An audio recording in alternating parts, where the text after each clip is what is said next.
She had been invisible her entire life, and she had learned to prefer it that way. So when Margaret Aldridge, the wealthiest woman in Red Willow, stepped directly into Clara Whitlock's path and pressed one gloved finger against her collarbone right there, in the middle of the dance floor, in front of everyone, Clara didn't flinch. She had survived worse than this. Margaret's voice didn't rise. It didn't need to. You need to understand something, girl. Whatever little fantasy is playing out in that head of yours, end it. Tonight, men like Gideon Mercer do not choose women like you. They amuse themselves with women like you. There is a difference. The room went quiet. Not completely. The fiddle kept going. But the people nearby, they stopped moving. They turned. They watched. Clara held her tray steady. Margaret smiled, satisfied, and walked away. And that was the moment, not the flood, not the dance, not the proposal, that changed everything. Because Clara Whitlock looked down at her hands, at the coffee trembling slightly in the cups she was carrying, and made a decision she had been too afraid to make for 27 years. She decided to stop being invisible. If this is the kind of story that stays with you, the ones about people who were underestimated and refused to stay that way, then you're in the right place. Hit that subscribe button and follow this story all the way to the end. I promise you, it earns it. And while you're here, drop a like and leave a comment telling me what city or country you're watching from. I love seeing how far these stories travel. Now let's go back to where it really started.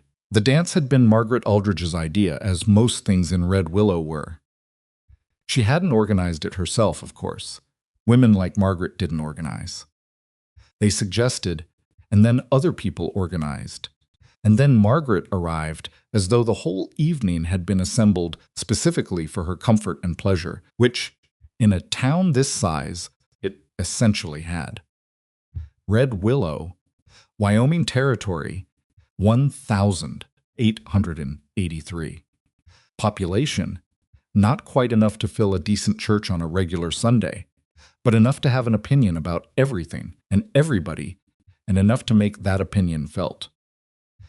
The town existed at the edge of the open range, where the land ran flat and endless until the mountains interrupted it like a row of old men who had decided to stop walking.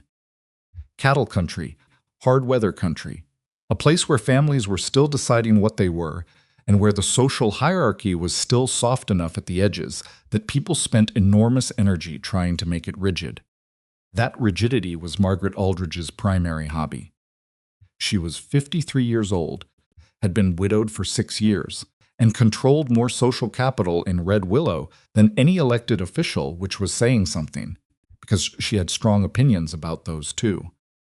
Her late husband had been a banker, her son-in-law was a lawyer, and her daughter, Priscilla, was the most marriageable woman in the valley, at least. That was the story Margaret told anyone who stood still long enough to hear it. The annual cattle season dance was therefore not simply a celebration. It was a stage, and Gideon Mercer was supposed to be the audience. Gideon was 31, unmarried, and the heir to the Mercer cattle operation, which was not simply large, it was the kind of large that made bankers in other cities ask questions. His father, Silas Mercer, had spent 30 years building the ranch from raw land and stubbornness, and Gideon had grown up understanding that the land was not a gift but a responsibility, and that every decision he made carried weight far beyond his own life. He was not a reckless man. He was not a careless man. But he was a man who had been looked at as a prize long enough that he could feel the looking from across a crowded room, and it made him tired in a bone-deep way that he couldn't always explain. He arrived at the dance the way he arrived at most public events in Red Willow, already slightly annoyed, wearing his best jacket and looking for the fastest polite route to the door. His father clapped him on the shoulder near the entrance and said something quiet and pointed about Priscilla Aldridge and the advantages of good family connections, and Gideon said, "Yes, sir," in the tone that meant he had heard the words without accepting the instruction. Silas Mercer knew that tone. He let it go, for now. The hall was warm with lanterns and bodies. The fiddle was good. Someone had strung paper flowers along the window frames, and a long table along the far wall held more food than the assembled population could reasonably consume, which was the point: abundance on display, abundance on offer, abundance as invitation. Gideon took a glass of something and stood where he could put his back to a wall, which was where he always stood at events like this, and watched. He watched the Aldridge daughters Priscilla and her younger sister, both dressed in the kind of elaborate fabric that said their family could afford elaborate fabric and wanted you to know it. He watched the ranchers cluster with other ranchers, and the merchants cluster with other merchants, and the careful geometry of who stood near whom, which in Red Willow was never accidental. He watched the sheriff laugh too loudly at something a county judge said, and he watched the judge look pleased about it in a way that made Gideon faintly uncomfortable. He was watching all of this with the patience of a man who had attended many such evenings and expected very little from them when he noticed the woman with the coffee.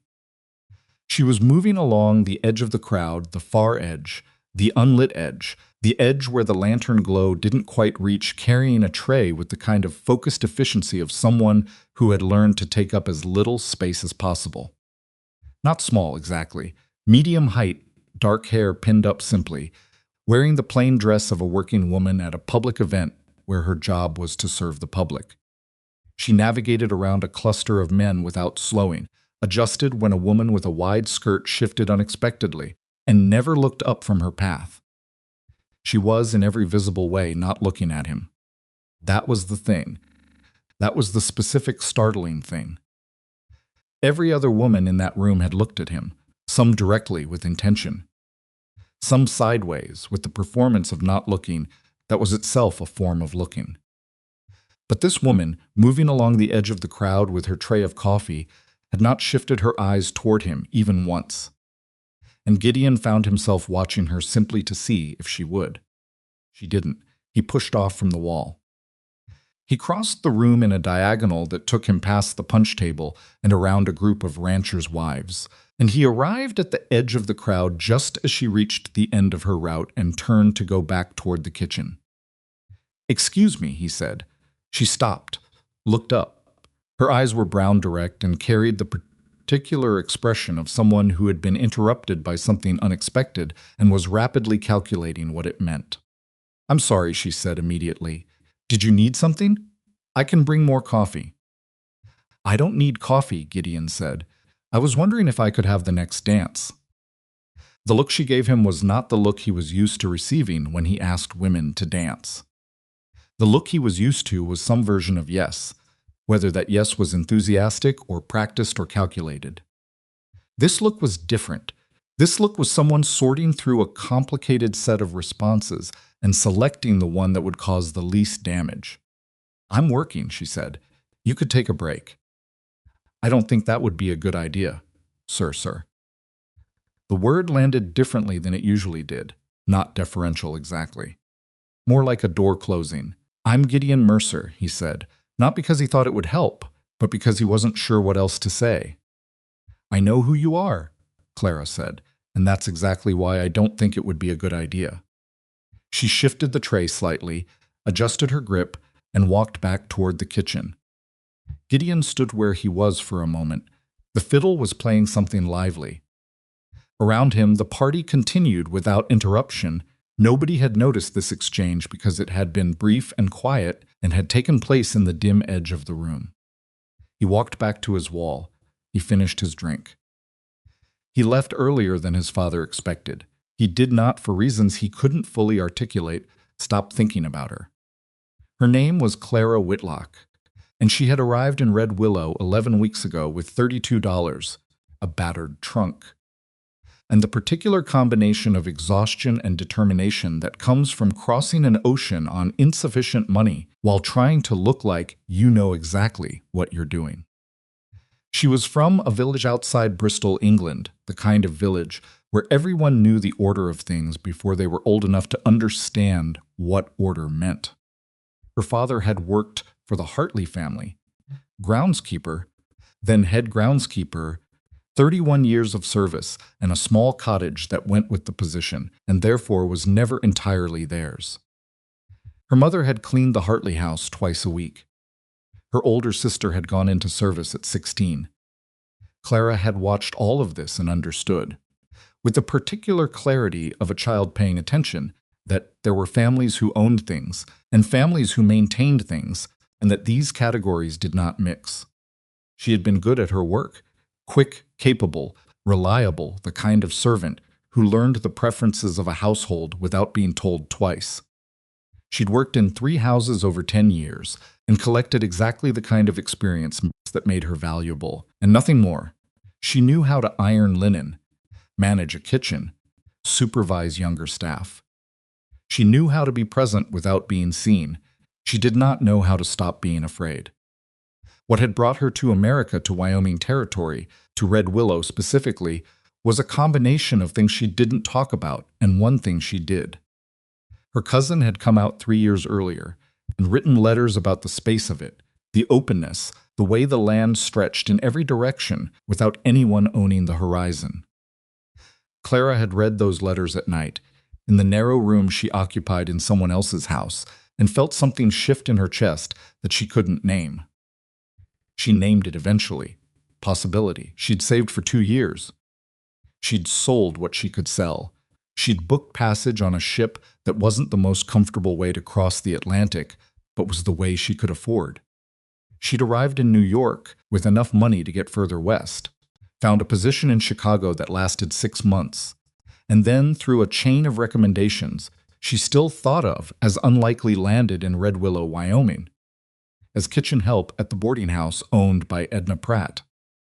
Edna was 60, practical, and had no patience for what she called unnecessary delicacy, by which she meant excessive concern with social hierarchy. She paid fairly. She expected good work.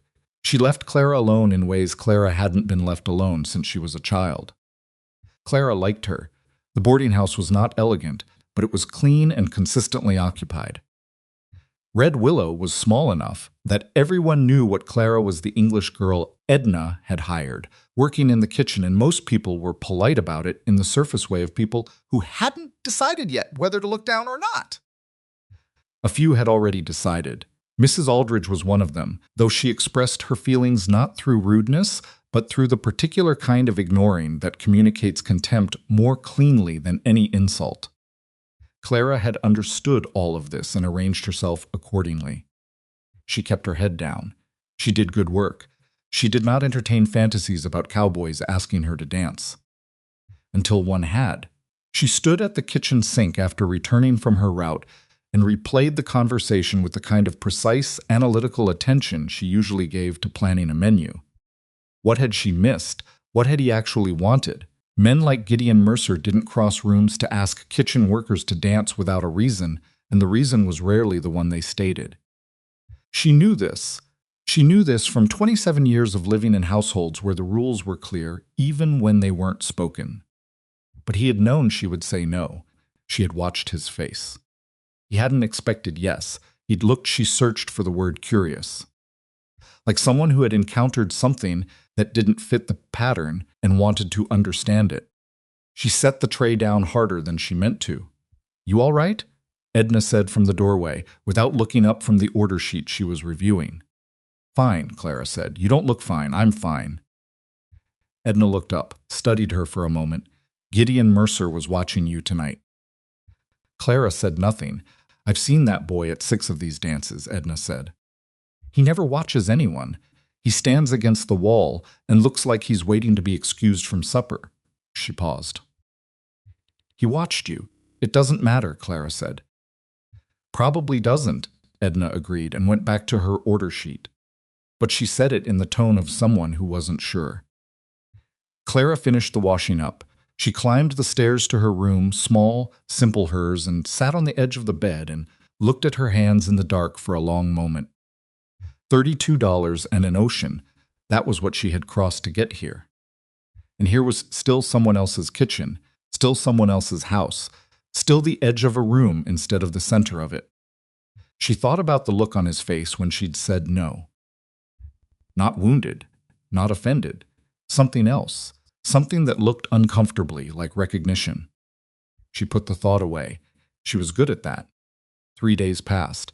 On the morning of the third day, Clara arrived early to begin bread for the week and found Gideon Mercer sitting at the back table in the empty dining room with his hat in his hands and an expression that suggested he had been sitting for some time and was not entirely sure why. She stopped in the doorway. He looked up. "I know this is your workplace," he said. "I'm sorry, I can go. What are you doing here?" she said.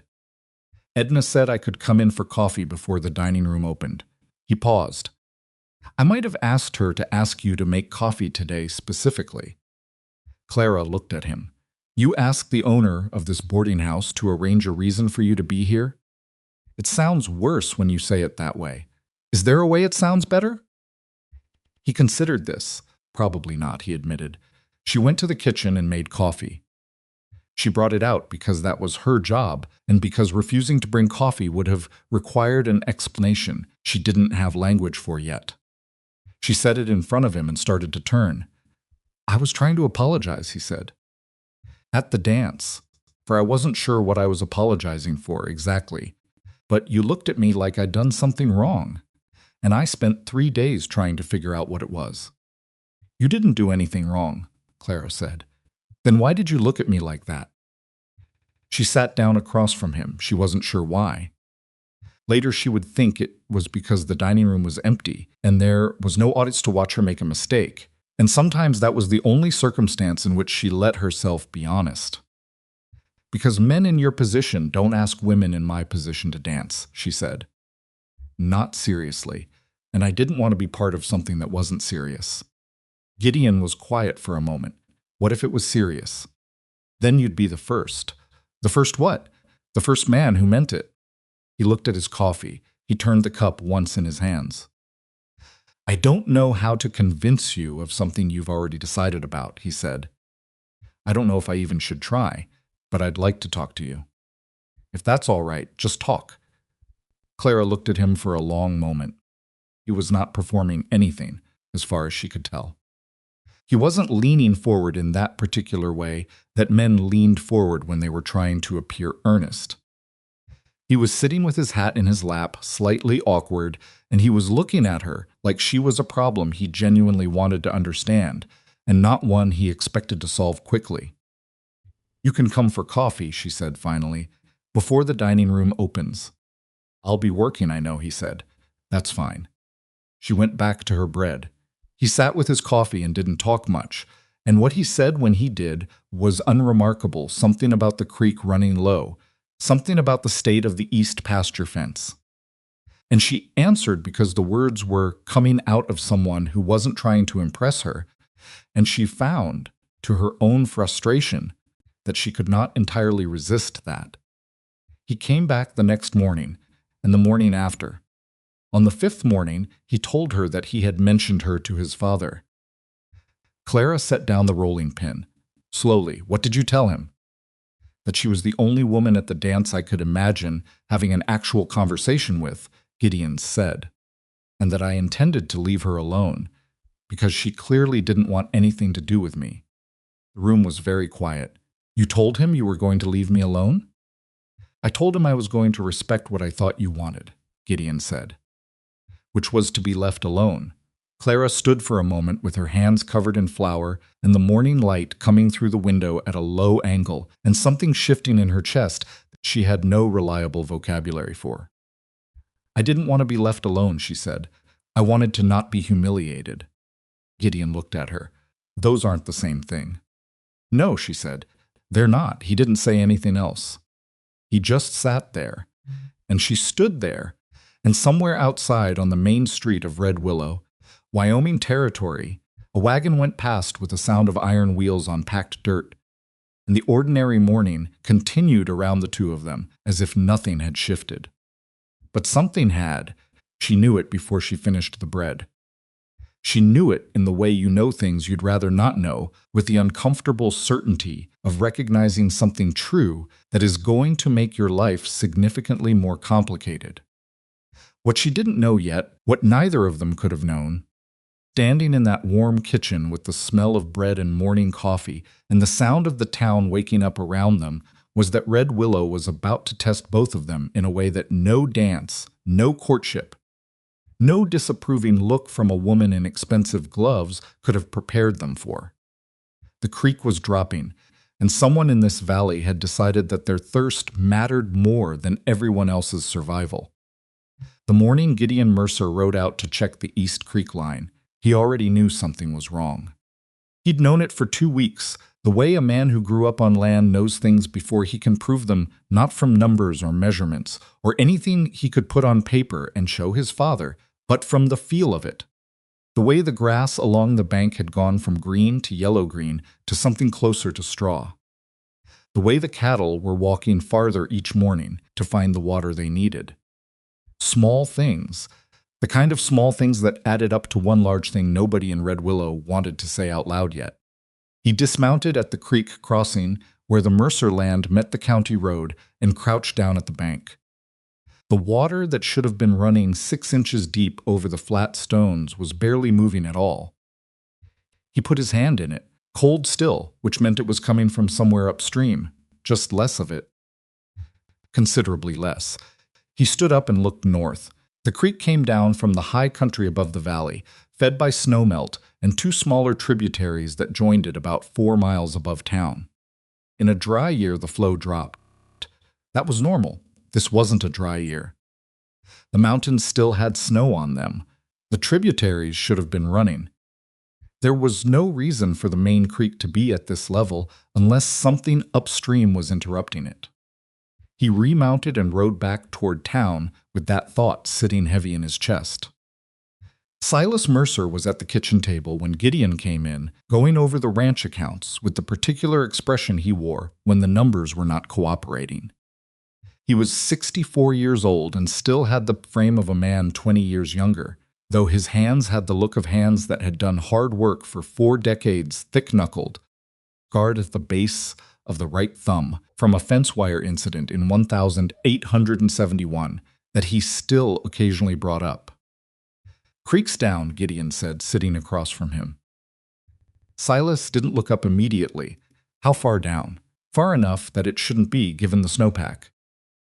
Silas set his pen down. Now he looked up. "You think it's upstream?" "I think something upstream changed," Gideon said. "And I don't think it changed by itself." They sat with that for a moment. Outside, one of the ranch hands was doing something with a wagon that involved considerable banging. A dog somewhere on the property was barking at something that probably didn't deserve barking at. The ordinary sounds of a working ranch, the kind of sounds Gideon had grown up with, and didn't hear anymore unless he was paying attention. "I'll talk to the other ranchers," Silas said finally. "They've noticed," Gideon said. "Caldwell mentioned it to me last week." "Peters, too. Then we'll have a meeting. And if it's someone diverting?" Silas picked up his pen again. "Then that someone will have a problem." He said it the way he said most things, quietly, without emphasis, in the tone of a man who didn't feel the need to raise his voice because he had never found a situation that required it. Gideon had grown up both admiring and being slightly unnerved by that tone. It didn't leave room for doubt, which was useful. It also didn't leave room for anything else, which was sometimes less useful. Gideon went back out to the barn. He stood in the cool of it for a moment, thinking about the creek and thinking, with the involuntary quality of a thought that wouldn't stay put, about Clara Whitlock.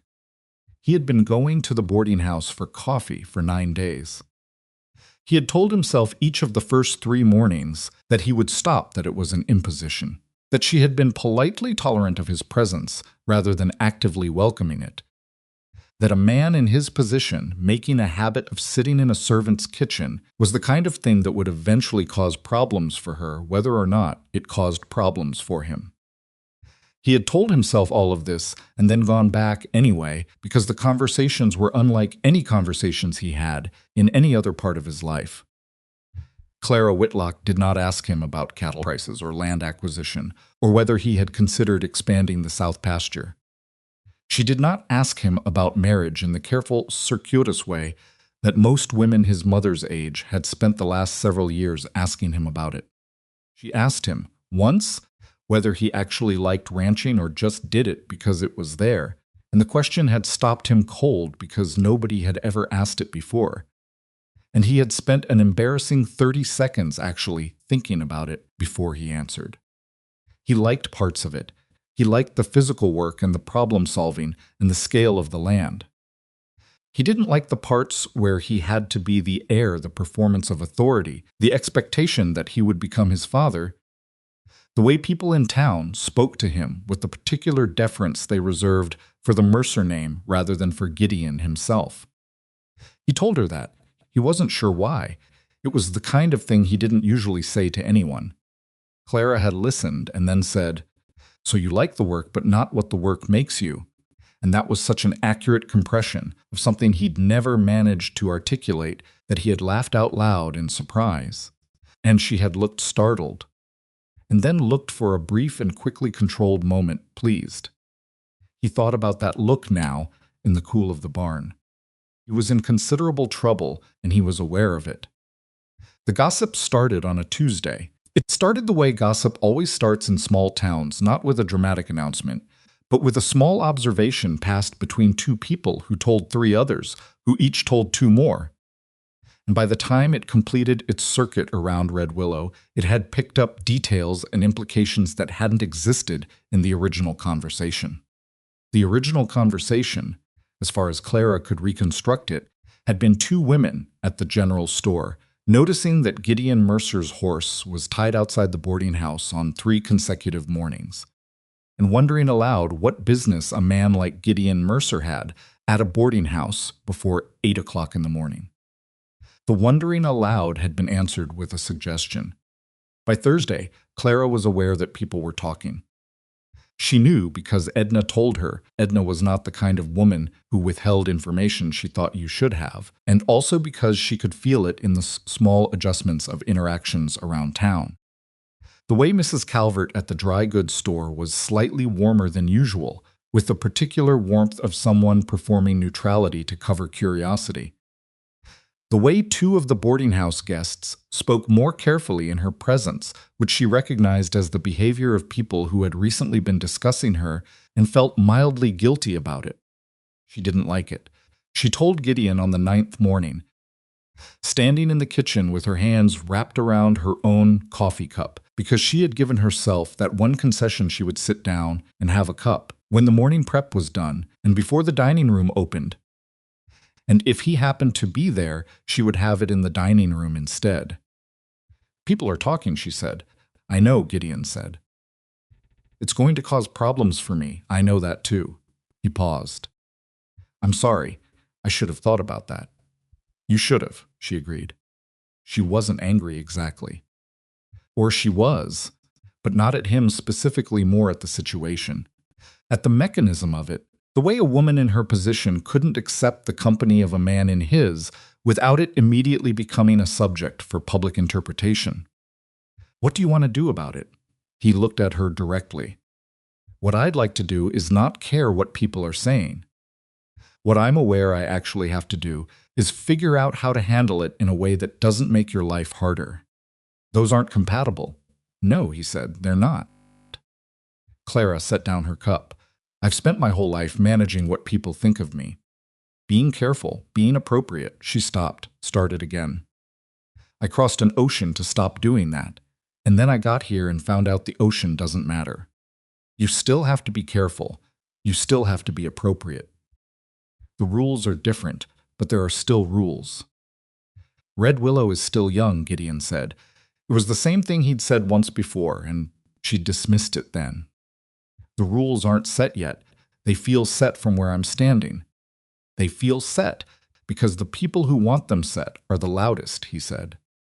"That's not the same thing." Clara looked at him. He was not naive. She had decided early on that he wasn't naive, which was one of the things that made his continued presence in her kitchen something she couldn't dismiss as foolish. He understood what his name meant in this town. He understood what her position meant. He wasn't pretending those things didn't exist. He was choosing to disagree with what they meant, which was different. "You're going to get me fired," she said. "Edna's not going to fire you," Gideon said. "Edna thinks Margaret Aldridge is a—" He paused, visibly selecting a word. "A person with too much time and too many opinions." Clara almost smiled. Almost, that's a diplomatic way of putting it. Edna's exact words were less diplomatic. This time she did smile, briefly, before she caught it. Gideon watched the smile happen, and then watched her collect herself, and she saw him notice that she was collecting herself and felt, irritatingly, that she had given something away. "Come for a ride," he said. "Sunday, I'll take you out to the East Range." "I don't ride, I'll teach you." She looked at him for a long moment. The morning light through the windows was the kind of light that made everything look temporarily simpler than it was. She was aware that saying yes would mean something, would tip the balance of this thing between them from ambiguous to declared, at least to herself. She was also aware that she was tired of deciding based on what other people would think, tired of performing careful, tired of the ocean she'd crossed to be exactly this far from Bristol and no further.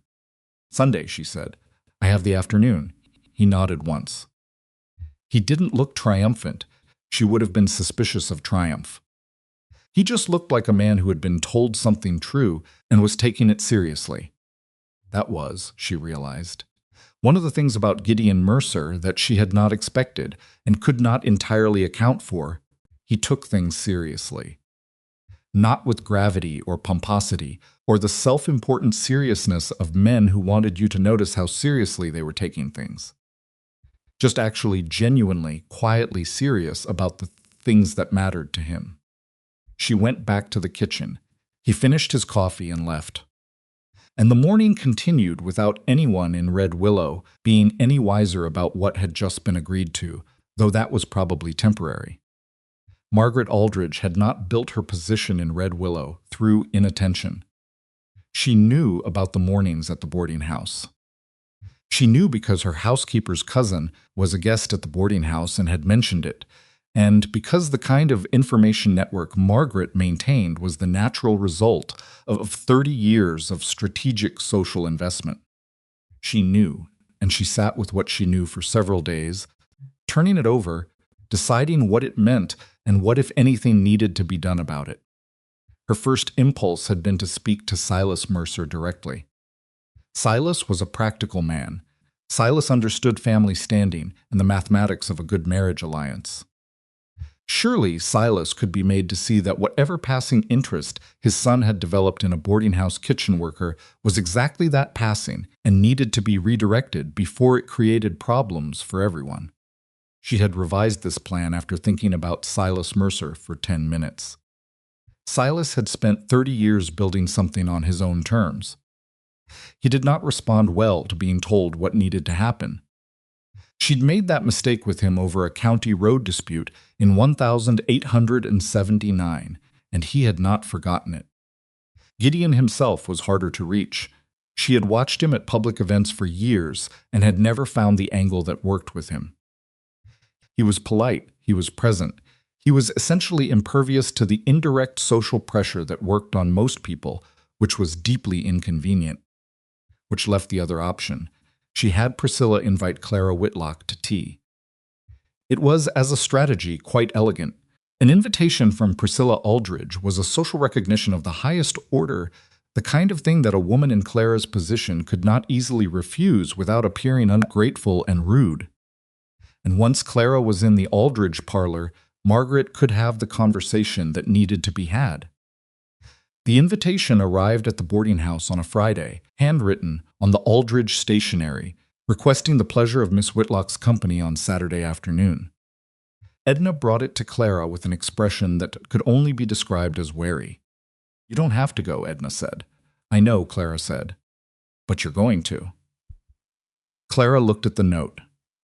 The handwriting was Priscilla's. She knew Priscilla's handwriting from the boarding house register, where Priscilla had once signed her name when accompanying her mother to collect a package. But the language of the invitation was Margaret's. The precision of it, the pleasantness that contained inside it, the clear architecture of a demand. "I'm going to," Clara said. She went on Saturday afternoon, in her best dress, which was navy and clean and well made, but was emphatically not the kind of dress one wore to the Aldridge house if one had a choice.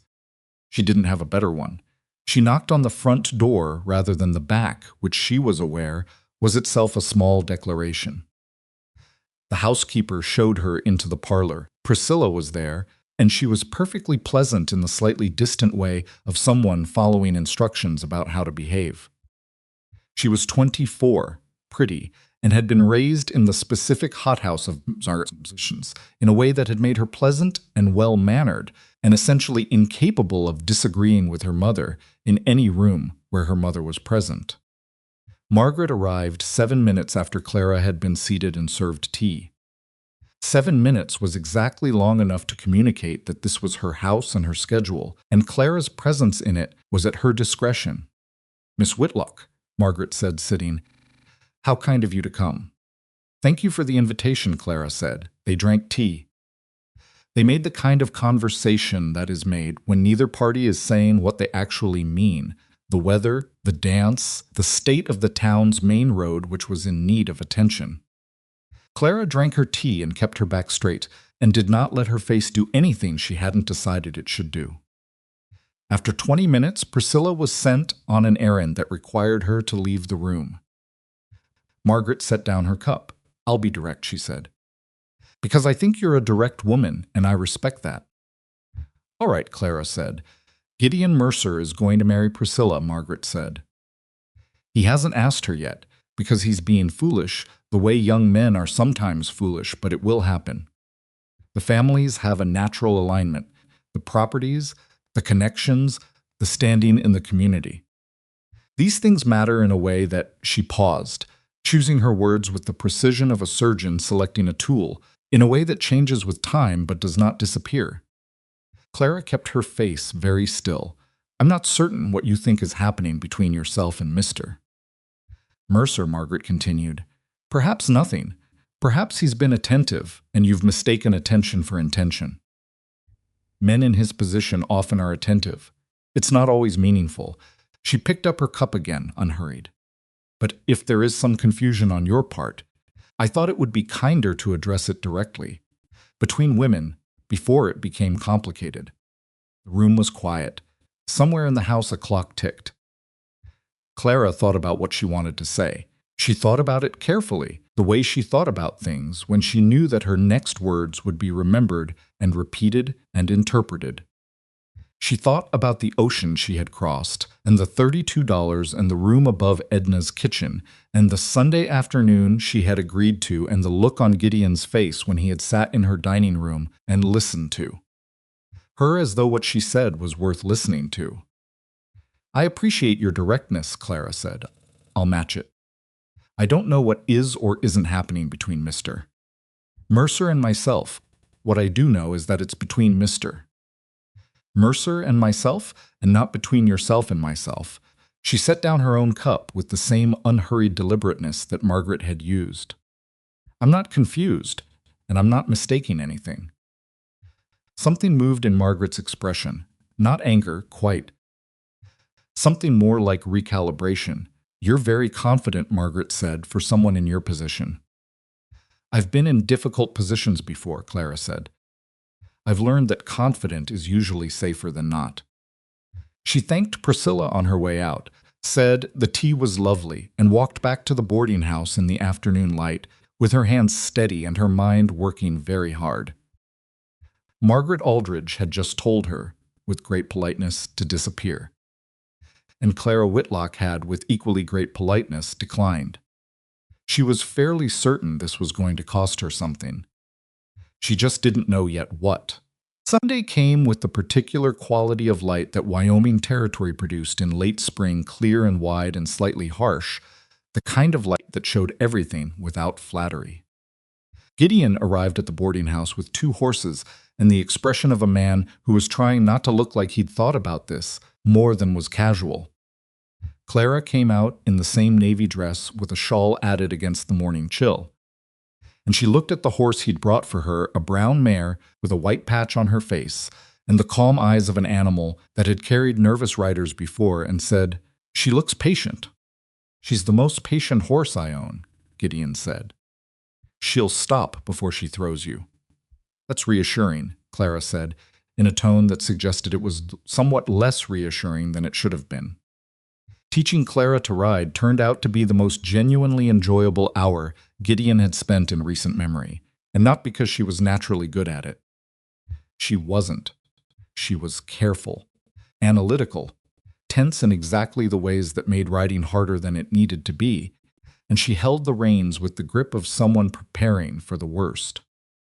But she was also absolutely determined not to fail at it, and she listened to instructions with the precise attention of someone who was going to remember exactly what she'd been told and apply it without needing to be told again. You're fighting her, Gideon said, riding alongside. I'm aware, Clara said through her teeth. Don't grip. Let your hands be soft. I'm trying. Try less hard. She gave him a look of such exquisite irritation that he almost laughed. He didn't. He thought it would not help. After 40 minutes, something shifted the way things shift in learning. Not gradually, but suddenly. A click of understanding that doesn't announce itself until it's already happened. Clara's shoulders came down. Her hands softened, and the mare, who had been waiting with the patience he'd promised, settled into a smooth and comfortable walk that Clara seemed to come to realize was happening before she understood why. Oh, she said. Yeah, Gideon said. They rode east, away from town, out onto the open land where the grass ran flat in every direction, and the mountains sat along the horizon, and the sky overhead was the specific shade of blue that existed, in Gideon's experience, only at this altitude and in this light. He watched Clara take it in, not with the theatrical response of someone performing wonder, but with a slow, quiet attention, her head turning to take in the scale of it, her face doing something that wasn't quite an expression, but was close to one. England is smaller than this, she said. Most places are. Not just the land, she stopped, the sense of it. The room it gives you. She paused again. I didn't know what people meant when they said it. About the West, the space. I thought they were being sentimental. Were they? No, she said. They were being accurate. I just didn't have a reference for it yet. They rode for another mile before she said anything else. Mrs. Aldridge had me to tea yesterday. Gideon was quiet for a moment. I heard. You heard Edna told my father. My father told me. He looked over at her. What did she say? She told me, very politely, that you were going to marry Priscilla and that I was confused about what your attention meant. And what did you tell her? That I wasn't confused, Clara said. And that what was between you and me was between you and me. Gideon stopped his horse. Clara's mare stopped too, helpfully. You said that to Margaret Aldridge, he said. Yes. In her parlor, yes. He stared at her. She met his look with the same directness she met everything. That particular quality of attention that he had decided was one of the most consistently startling things about her. Clara, he said, she's going to make your life very uncomfortable. I'm aware, Clara said. She's been making it uncomfortable for weeks. At least this way I know what I'm uncomfortable about. He turned his horse, and they started moving again, and he thought about Margaret Aldridge and the weight of her opinion in Red Willow, and the specific ways she could apply that weight to someone in Clara's position, and he felt something tighten in his chest that was adjacent to anger. Talk to her, he said. Don't, Clara said. Why not? Because if you talk to her, it looks like you're defending me from above. Like I'm something that needs protecting. She paused. I've been something that needs protecting my whole life. I don't want to be that here. He thought about it. He didn't like it, but he understood it, which was different. All right, he said. What I want, Clara said carefully, like someone choosing words from a limited supply, is to know what this actually is. Between us, she kept her eyes forward on the mountains. Because I left a country to stop guessing what I was allowed to have. And I'd rather you tell me plainly and have it be something I don't want to hear than spend another 6 weeks being careful about it. The horse walked, the grass moved in a light wind. Gideon thought about the 12 different careful, considered things he could say to that. He said none of them. I'd like to court you properly, he said. If you'll let me, openly. I'd like people to know." Clara looked at him then, really looked at him, in the way she rarely let herself look at things she wasn't sure about directly, unprotected. "That's going to cause trouble," she said. "Yes," he said. "For both of us." "Yes," he said again. "Your father."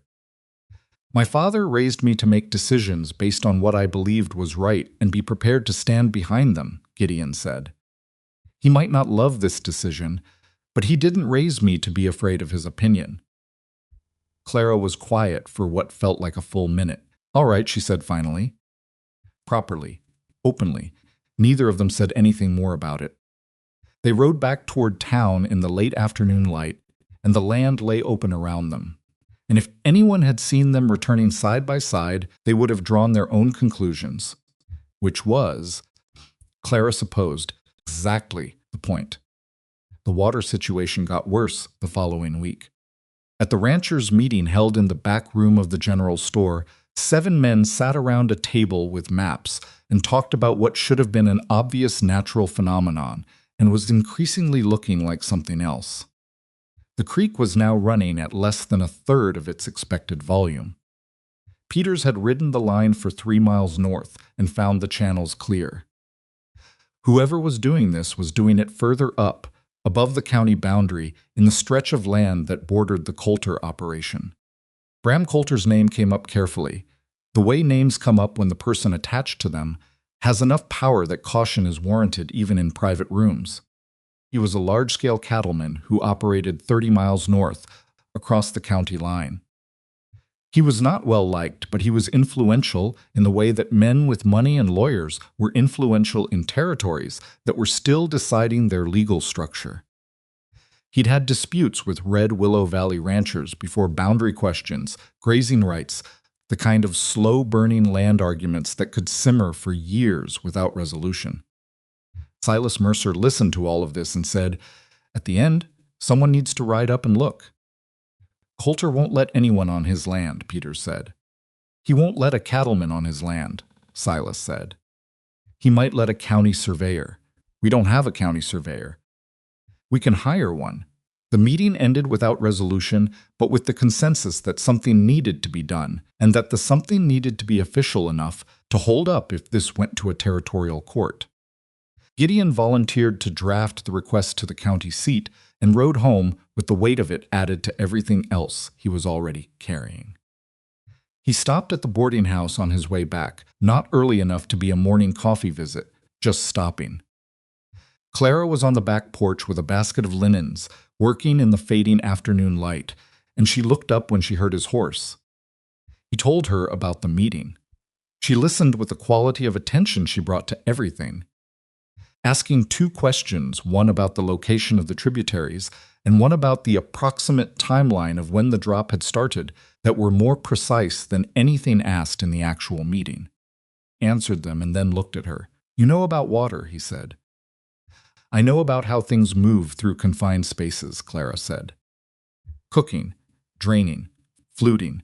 It's the same principle at different scales." She folded a sheet with the automatic efficiency of someone who had done it 10,000 times. If someone is diverting upstream, there should be signs on the ground. Changed soil, disturbed vegetation, if you know what to look for. "Do you know what to look for?" She met his look. "I know enough." He nodded slowly. The sun was almost at the mountains. The light had gone orange and flat, the way it did in the last minutes before it dropped. "Things get bad," he said. "If things get bad," she repeated. Neither of them finished the sentence, but they both knew what it meant. And they both knew, with the shared instinct of 2 people who had been paying attention to the same thing from different angles, that things were probably going to get considerably worse before anyone in Red Willow understood how bad they already were. What neither of them knew, what no one in town had yet pieced together, was that the man diverting the creek had been doing it for 3 months. That his operation had already expanded into what should have been protected watershed. That the structure he had built to redirect the flow was not well engineered, was not built to hold under pressure, and that somewhere upstream, The weight of backed-up water was pressing against that structure with a patience and an inevitability that no one in Red Willow had yet had reason to calculate. Summer was coming, and summer in Wyoming territory had a way of forcing decisions that spring had let people avoid. The creek kept dropping, the land kept drying. And in the boarding house kitchen, and on the Mercer Ranch, and in the back room of the general store where 7 ranchers had spoken carefully around one dangerous name, the pieces of a crisis were assembling themselves with the slow, unstoppable logic of water finding its way downhill.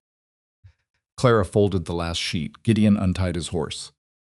They said goodnight in the manner of 2 people who had decided on something and were still in the process of understanding what they'd decided, and the town of Red Willow settled into the evening around them, ordinary and unknowing.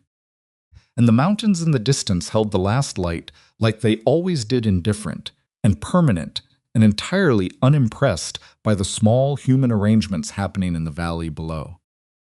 The county surveyor arrived from Cheyenne on a Thursday, 2 weeks after Silas Mercer sent the formal request, and he was not what anyone in Red Willow had expected. His name was Harold Finch.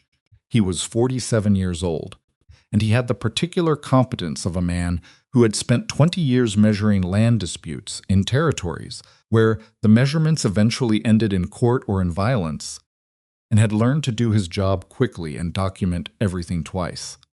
Gideon met him at the station and rode with him north to the disputed watershed area, along with Peters and a younger rancher named Del Cato, who had grown up in the valley and knew the creek line better than anyone else alive. They spent 2 days in the field. Finch measured and mapped and took soil samples and said very little, which Gideon interpreted correctly as the behavior of a man who had already formed a conclusion and was building the documentation to support it before he said it out loud. On the second evening, camped above the tree line where the air was cold and the stars were unreasonably bright, Finch spread his maps on a flat rock and pointed. There, he said, 3 miles north of the county boundary. Someone has built a diversion channel. Here he traced a line with his finger, redirecting the eastern tributary away from its natural course and into this drainage, which flows onto the Coulter property. Peters swore under his breath. How long has it been there? Gideon asked.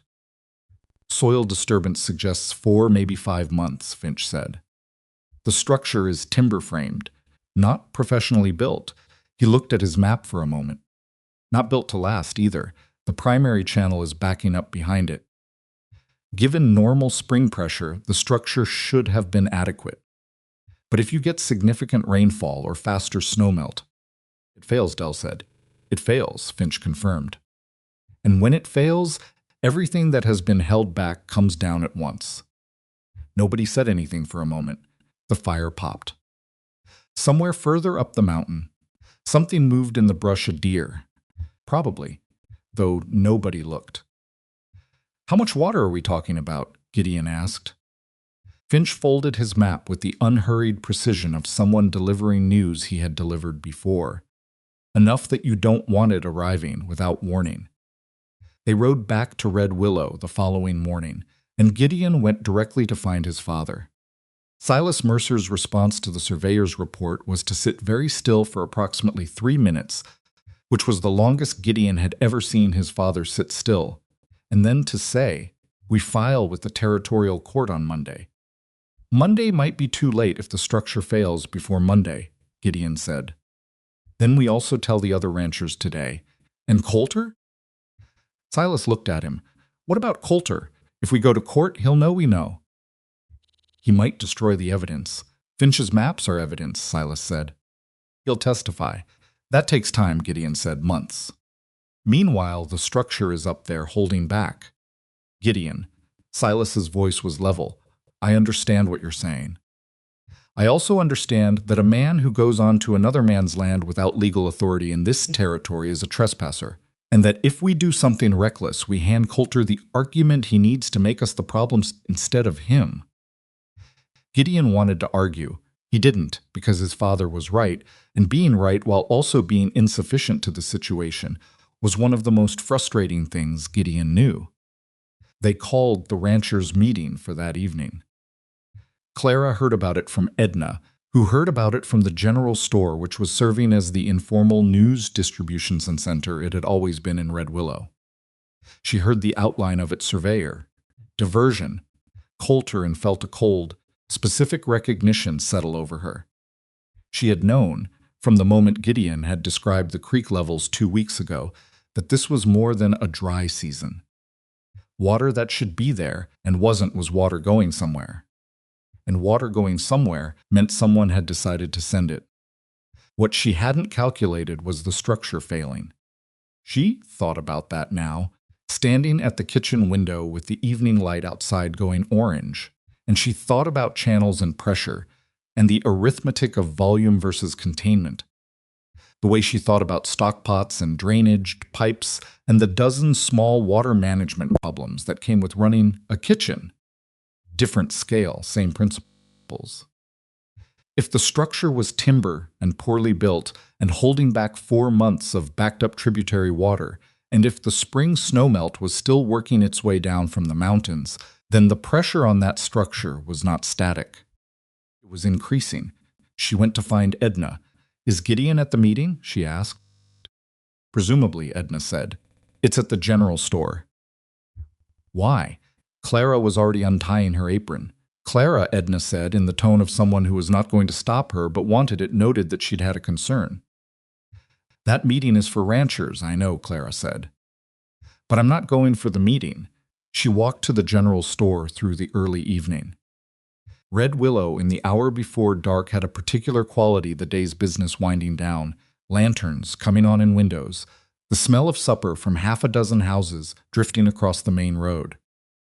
She had learned the texture of this town in the 3 months she'd been here, learned it the way you learn a place when you're moving through it on foot every day, paying attention because you're new and everything is information. She knew which buildings sat in the low ground. She knew the boarding house was on a slight rise Edna had mentioned once, without particular emphasis, that the original owner had put it there on purpose, having seen what happened to buildings in low ground during wet years. She knew the station sat at the lowest point on the main road, and that 3 houses on the east side of town were built in the flat that ran toward the creek bed. She stood outside the general store and did arithmetic in her head that made her uncomfortable. Gideon came out 20 minutes later, followed by Peters and Del Cato and 2 other ranchers she recognized by face but not by name. He saw her immediately. She was the only person standing on the boardwalk in the near dark and crossed to her without breaking stride, which told her that whatever had happened in the meeting had left him with more energy than he knew what to do with. "You heard," he said. "Enough," she said. "Tell me about the structure." Exactly what Finch said. He told her. She listened with the focused stillness that he'd come to recognize as the way she processed information she was taking seriously. Not the performance of listening, but the real thing. Absorbing details and filing them against something she was already working out. "Timber frame," she said when he finished. "Yes." "And the water behind it," Finch said, 4 months of backed-up tributary. "Approximately, and the spring melt is still coming down. The mountains still have snow." Clara looked at the main road, looked at the slope of it, looked at the low buildings at the eastern end of town. "Fails suddenly," she said, "all of that comes down at once. Not like a rising flood, like a wall." "Yes," Gideon said. It was the same word Finch had used. Gideon hadn't liked it then, and he liked it less now, hearing it reflected back at him. "The east houses," Clara said, "the station. The low ground," Gideon agreed. "When is Founders Night?" He looked at her. 3 weeks. "Can you get Finch's report to the territorial court before then?" "My father thinks so." "And if Coulter's structure fails before Founders Night?" Gideon didn't answer immediately, because the answer was that nobody had a plan for that. The plan was legal documentation and territorial court and the measured, orderly process of redress. The plan assumed the structure would hold until the law caught up with it. "There's an old irrigation cut on the north edge of our property," Gideon said slowly. "My grandfather built it. We haven't used it in 15 years. It runs parallel to the natural channel for about half a mile and drains into the lower pasture. Clara looked at him. Where exactly? He described it. She listened. If you opened that channel before the water arrived, she said, you could redirect some of the volume. Split the surge, some, Gideon said. Not all, she agreed. But some is the difference between the station surviving and not surviving. They stood in the evening, both looking at the road, both thinking about the same arithmetic. Behind them in the general store, the remaining ranchers were still talking. Somewhere down the street, a child called for supper and a screen door banged shut. You'd be sacrificing pasture land, Clara said. Good pasture. Pasture, Gideon said. It grows back. She looked at him then. He was not saying it to be admirable. He was saying it the way he said things that were simply factual, without decoration, without the performance of generosity. It was pasture. The land regenerated. The station didn't. Tell your father, she said. He paused.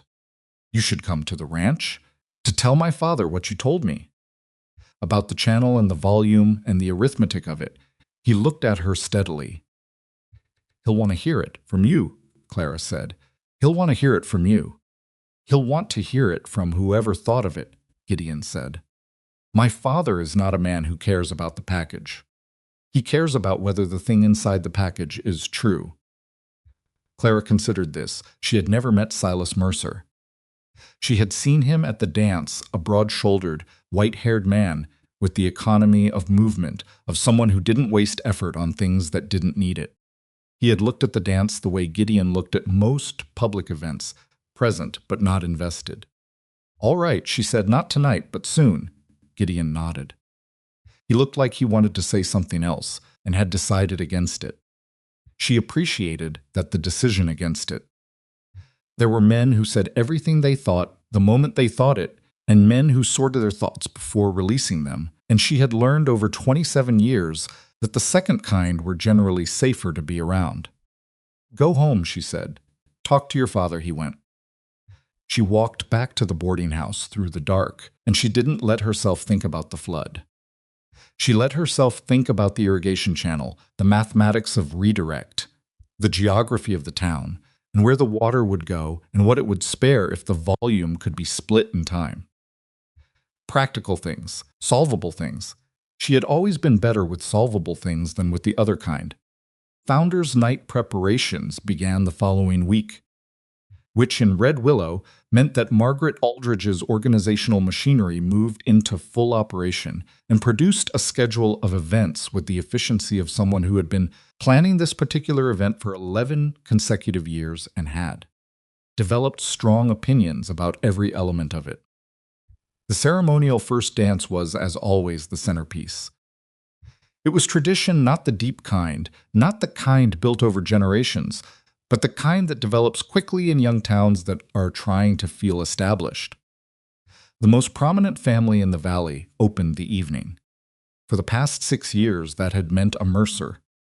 For 5 of those 6 years, it had meant Silas Mercer dancing with his late wife. And for 1 year, after her death, it had meant Silas dancing with his daughter-in-law of some family friends, which everyone had treated with appropriate solemnity. This year it was expected to be Gideon, and the expectation, unspoken but so pervasive that it had the weight of announcement, was that Gideon would dance with Priscilla Aldridge. Margaret had been building toward this for 2 years. She had arranged seating, managed invitations, structured the social architecture of half a dozen intervening events to make this moment feel inevitable. Priscilla was perfectly prepared. The dress had been ordered from a seamstress in Denver. The music had been chosen. What Margaret had not arranged and could not control was what Gideon Mercer intended to do. Gideon, for his part, was not thinking about the dance. He was thinking about the creek and the territorial court filing and the meeting he'd had with his father and Clara, which had gone better than he'd expected and had left him with the particular feeling of a man watching 2 people he respected discover that they were worth respecting. Silas had met Clara at the ranch on a Tuesday afternoon, in the kitchen, which was where Silas held most conversations he considered serious. He had listened to her description of the irrigation channel plan without interrupting, asked 3 questions, precise, specific, engineering-level questions that Clara answered without hedging, and then sat back and looked at Gideon with an expression Gideon couldn't immediately read. "She knows more about water management than Peters," Silas said, not to Clara, but loud enough that she could hear. "Peters is aware," Clara said. Silas looked at her. "You talked to Peters? I ran into him at the general store. He mentioned the channel. I asked him some questions." "What did he say?" "He said it was a good channel in its time, and probably could be cleared in a day with enough men." Silas was quiet for a moment. "You've been thinking about this for a while." "Since Mr. Mercer described the surveyor's report," Clara said. "I didn't want to say anything until I was certain the arithmetic was right." "And is it? It won't stop the flood," Clara said. "Structure fails, there's no stopping what comes down. But if the channel is open and the gate is cleared, it will divide the force. The lowest east buildings will still flood, but they won't be destroyed." Silas looked at the table. He had the expression of a man computing several things at once. "The lower pasture will take the full diverted volume. We'll lose ground cover." "Yes," Clara said, "and the spring planting on that section. And the fence line along the drainage." "And the fence line," Clara agreed. He looked at her for a long moment with the kind of look that was not assessing her in the social sense, not determining her place or her standing, but assessing her in the way he assessed anything he needed to understand properly before making a decision. "You're practical," he said. "I try to be," Clara said. "Gideon tells me you're from Bristol, a village outside it." "Never been to England," Silas said. "Met a man from Yorkshire once." He was practical too. He pushed back from the table. "I'll get the channel cleared by next week."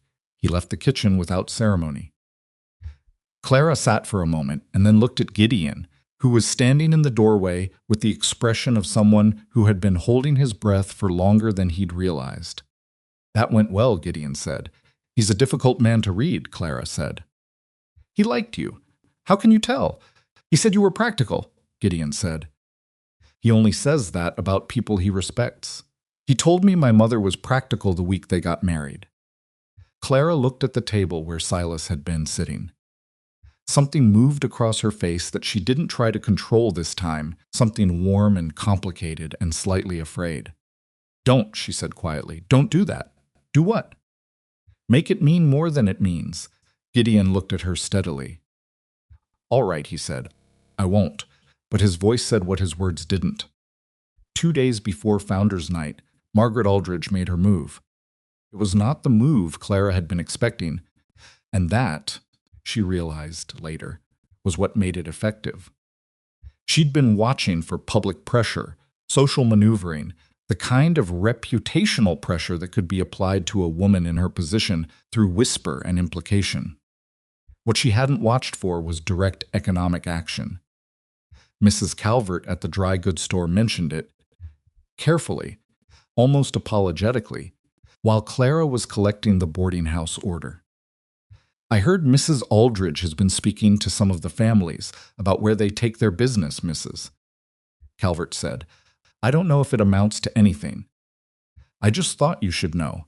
Clara carried the order back to the boarding house and set it down and stood in the kitchen for a moment. Margaret was not going after Clara directly. She was going after Edna. After the boarding house, she was going to make it expensive for Edna to keep Clara on staff. It was a clean strategy. It targeted the person who couldn't fight back Edna, who needed the town's business to keep the boarding house running, and it made Clara the cause of the problem without naming her as the target. It was the kind of move that was simultaneously difficult to prove and difficult to counter. Clara went to find Edna. Edna was in the back storage room taking inventory, and she looked up when Clara came in with the expression of someone who had already heard the same thing from a different source. "Before you say anything," Edna said, "I'm not firing you." "I know you're not," Clara said. "I came to tell you that if it becomes a genuine problem for the business, I'll—" "Clara," Edna said in the tone she used when she'd decided something and didn't need discussion. Sit down. Clara sat down on a crate of canned goods. Margaret Aldridge has been trying to run things in this town for 20 years, Edna said. She's not going to start running my business in the 21st year. I've got a waiting list for 2 rooms in this building. Most of my income comes from working men passing through who have never heard of Margaret Aldridge and wouldn't care if they had. She went back to her inventory clipboard. She can speak to whoever she likes. She can still make it difficult, Clara said. Everything is difficult, Edna said. That's not a reason. Clara looked at her for a moment. Edna Pratt was, she thought, one of the most specifically useful people she had ever encountered. Not warm in the effusive sense, not given to the kind of speech-making that some people mistook for strength. Just solid, anchored in something that didn't shift with weather. Thank you, Clara said. Stop thanking me and go make supper, Edna said. Clara went to make supper. But she was thinking about Margaret's strategy all the way through it, and what she was thinking was this. Margaret had moved from social pressure to economic pressure, which meant that social pressure hadn't worked. And economic pressure against Edna specifically was a sign that Margaret had recognized something, that Clara's position in Red Willow was more stable than Margaret had anticipated. That Edna wasn't going to fold, that the town, or at least part of it, was not following Margaret's lead as reliably as it once had. Which meant something was shifting. She wasn't sure yet whether that was good or dangerous. Probably both. Founders' Night arrived on a Friday evening at the end of June, and the heat of the day had carried over into the evening in a way that made the lanterns feel excessive. The square had been decorated with bunting and paper flowers. The musicians had assembled at the south end, and by 7 o'clock half the population of Red Willow was present, and the other half was arriving. Clara came with Edna. She had no illusions about what her presence meant. She knew people would look. She had dressed simply and well the navy dress again, which she had washed and pressed with the care she brought to things she was going to defend, and she had decided, getting dressed that afternoon, that she was not going to spend the evening performing invisible. She was done with that particular performance. Edna wore her best wool jacket and her expression of general skeptical tolerance, which was her festive face. They arrived at the edge of the square and found a place to stand near the tables, and within 5 minutes Clara was aware of being observed from multiple directions with varying degrees of subtlety. Mrs. Aldridge was across the square in a cream-colored dress that had not come from anything west of Chicago, standing with Priscilla and 3 other women of similar standing. And Clara could tell, without looking directly, that she was being watched from that direction with particular attention. Gideon arrived 20 minutes after Clara with Silas and 2 ranch hands who had been invited in their capacity as long-serving employees. He came through the south entrance with his father and spent 15 minutes in the required social rounds, the handshakes, the brief conversations with ranchers and merchants, the acknowledgement of the community that his position required of him at events like this. Clara watched him do it and noticed, not for the first time, how different he was in public spaces from the man who sat at her dining room table in the early mornings. Not false, exactly, just armored.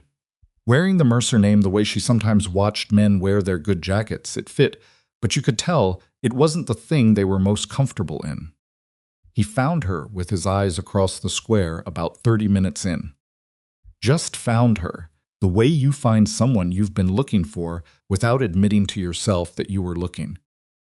She held his gaze for a moment and then looked away, because the music was starting and because she was aware of watching from the Aldridge direction and didn't want to give Margaret anything to read. The first set of dances began. She watched from the edge. She drank the punch, which was sweet and slightly warm, and talked to Edna about practical things, the kitchen schedule for the following week, a repair that needed doing on the back staircase, because talking about practical things was grounding, and she needed grounding right now. She watched Priscilla Aldridge position herself, with the practiced casualness of someone who had been rehearsing for this moment, within natural dancing distance of where Gideon was standing. She watched Margaret's slight, satisfied nod. She watched Gideon turn and look at his father. Silas said something. Gideon's expression did something complicated and then settled. And then Gideon walked, not toward Priscilla, across the square. A direct line, unhurried, through the crowd that parted slightly without being asked, because Gideon Mercer walked with the particular authority of someone who knew where he was going and had decided on it completely. He stopped in front of Clara. The music was still playing. Around them, the sound of conversation had not stopped, but it had thinned. The way sound thins when people are paying attention to something else. Gideon looked at her. He wasn't performing anything. He wasn't checking to see who was watching. He was just looking at her, the same way he looked at her across the kitchen table. Directly, with the full weight of his attention. He offered his hand. Clara felt the entire social architecture of the evening pressing. On this moment felt Margaret's eyes and Priscilla's stillness and the curiosity of 100 people who had been given something unexpected to watch. She felt all of it, and then she felt something else. The memory of a narrow room in Bristol and a ship crossing a gray Atlantic and $32, and the specific, private determination that had brought her here. She took his hand. The fiddle kept playing. They moved onto the floor. And Clara Whitlock, who had spent 27 years learning to be invisible, was visible fully, completely, undeniably visible to everyone in Red Willow. Wyoming territory, standing in the center of the square on Founders Night with the Mercer heir's hand in hers. Margaret Aldridge's face did something that Clara didn't see because she wasn't looking in that direction. She was looking at Gideon, who was looking at her, and the music was a waltz, something she didn't fully know the steps to, and she told him so immediately. "I don't know this dance," she said. Her voice was steady. She was proud of that. "I'll lead," he said. "Just move when I move." "That sounds simple." "It's not," he said. "But you're better at it than you think." They danced. Not perfectly. She stepped wrong twice in the first 30 seconds and felt it in the way you feel a mistake when you're already nervous, that flash of heat in the chest. Gideon didn't stop. He adjusted, absorbed the misstep, kept moving, and she found the rhythm and followed it. And after the first minute, it was something she could do rather than something she was attempting. Around the edge of the square, the evening continued. Children chased each other between adult legs. Men stood with drinks and talked. Women watched the floor. The music filled the warm night air. And then, at the edge of that same warm evening, at the outer limit of the light thrown by the square's lanterns, something arrived that was not music and was not festivity and was not the ordinary sound of a summer night in Red Willow. It was horses, hard and fast from the North Road. Not one horse, several, moving with the urgency that communicates before any word is spoken that something has gone wrong. The music stumbled, heads turned. 2 riders came into the edge of the square. The horses were foamed, and the men on them were white-faced, and one of them was Del Cato, who had ridden the creek line and knew the watershed. And the way Del Cato looked when he pulled up his horse and looked across the crowd, for Gideon Mercer told Clara, before he said a single word, exactly what had happened. She felt Gideon's hand tighten around hers. Del Cato's voice cut across the square with the particular clarity of panic that is decided to be useful instead of helpless. "The structure failed," he said. "The water's coming." Squares erupted. Not all at once, first a breath of silence, then voices, then movement. The rapid multiplication of confusion that happens when a crowd receives information it doesn't know how to process. Children were grabbed. Men moved toward their horses. Women looked for family. The musicians set down their instruments and stood. Gideon was already moving, still holding Clara's hand, pulling toward Del Cato through the people flowing in every direction. "How far out?" Gideon said. "Hour, maybe less," Del said. It came down fast when it went, wiped the channel clear. "Carrying timber. The Mercer Channel," Clara said.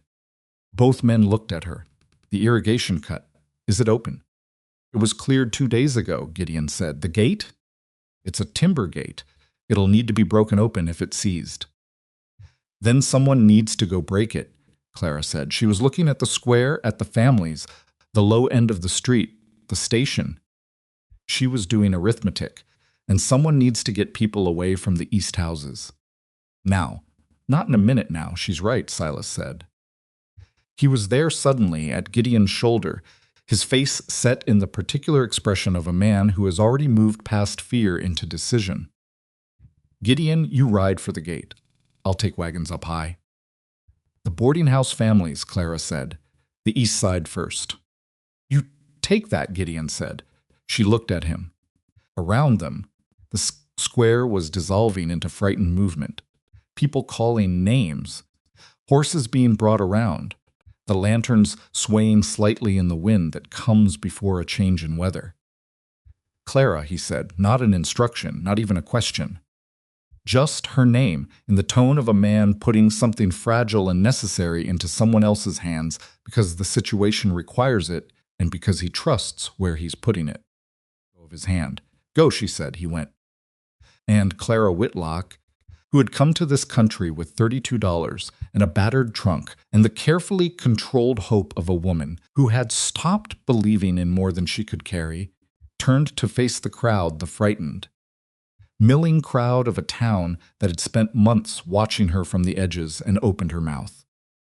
Listen to me, she said. Her voice was not loud, but it was the voice of a woman who had managed kitchens and staff and impossible mornings, and she knew how to make it carry without raising it. People turned, more than she expected. East Side families, the Holloways, the Duncans, the Larsons you need to go up the hill to the mill. Take your children. Take nothing else. There's no time. She looked for faces she recognized. Mrs. Larson, your youngest go now. Mrs. Larson went. And because Mrs. Larson went, 2 other women followed.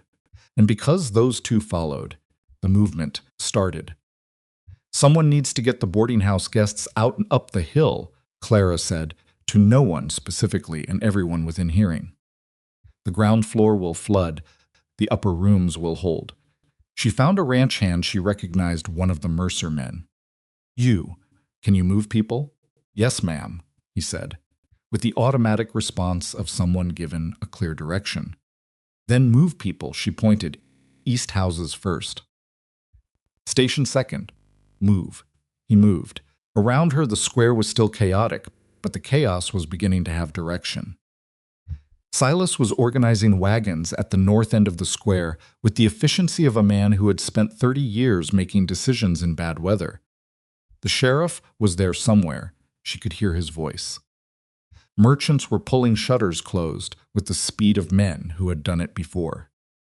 Clara moved through the crowd toward the east end of town, because that was where the water would hit first, and because someone needed to make sure the last families were out of the lowest houses before it arrived, and because standing in the middle of the square directing traffic felt suddenly less important than being in the specific place where the danger was greatest and the help was least. The night air smelled of dust and something else, something she would later identify as the particular smell of disrupted earth that comes before a wall of water reaches you. She had never smelled it before. She knew it immediately. She ran, and somewhere north of Red Willow, in the dark of a Wyoming night, Gideon Mercer was riding hard toward a timber gate in an old irrigation channel, knowing that whether he reached it in time was going to determine how much of this town was still standing when the sun came up.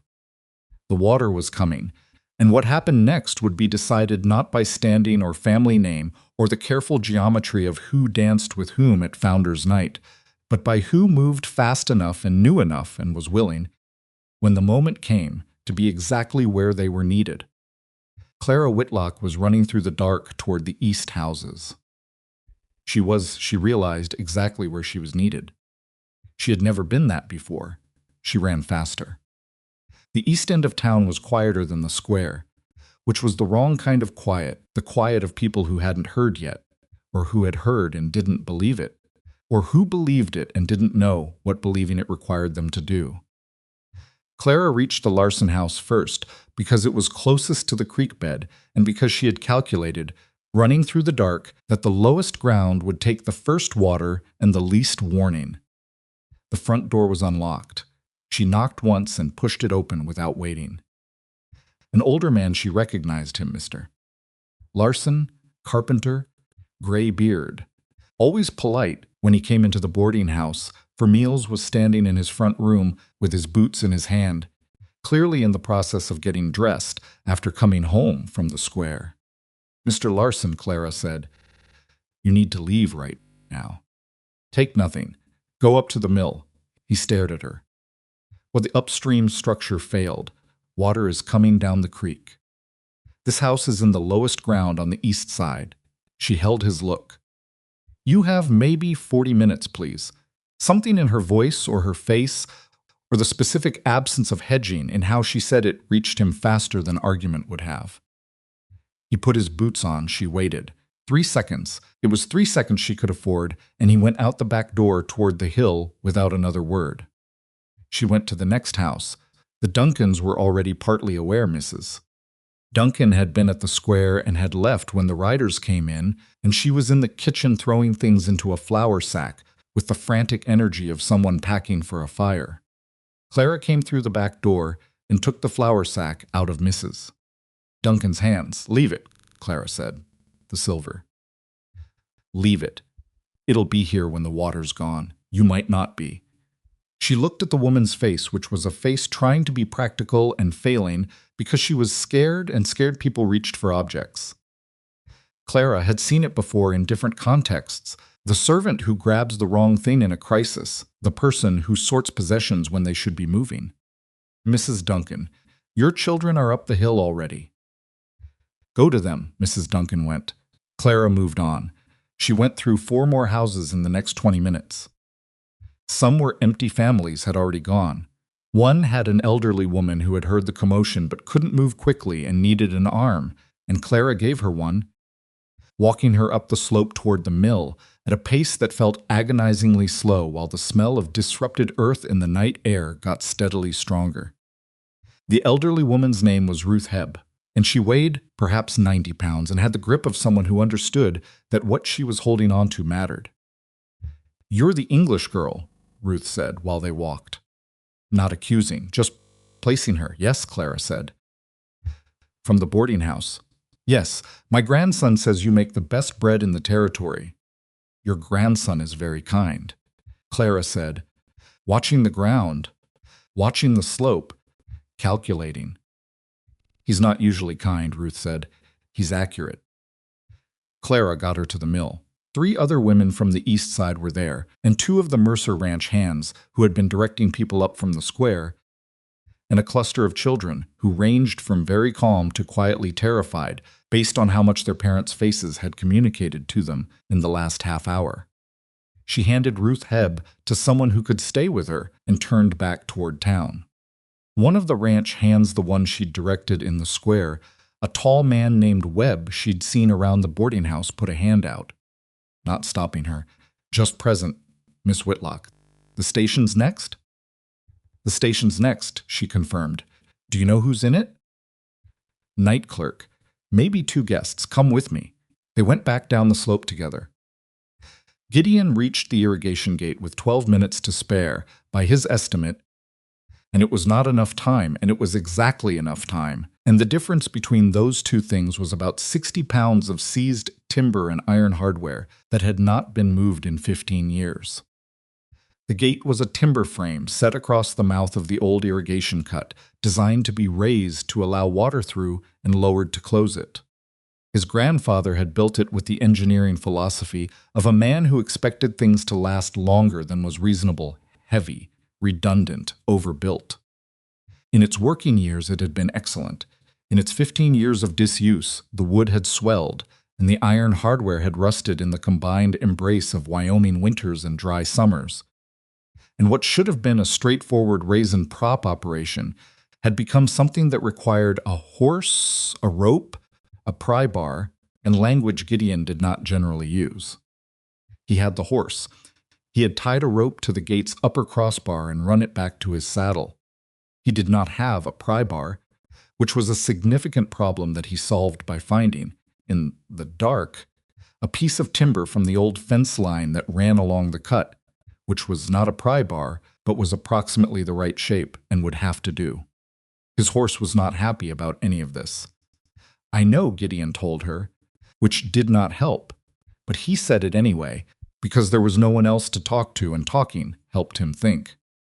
He got the timber wedged under the gate's lower rail. He pulled the rope taut from the saddle and told his horse to move. She moved, reluctantly, 4 steps forward, and the rope went tight, and the gate groaned and shifted and then stopped. He got off the horse. He put his shoulder under the gate crossbar and pushed up from underneath while the rope held the tension, and something in the frame cracked, not broke, cracked, which was the right kind of sound. The sound of old resistance giving way, and the gate moved another 3 inches, and then another, and then with a final deep grinding sound of rusted iron it rose.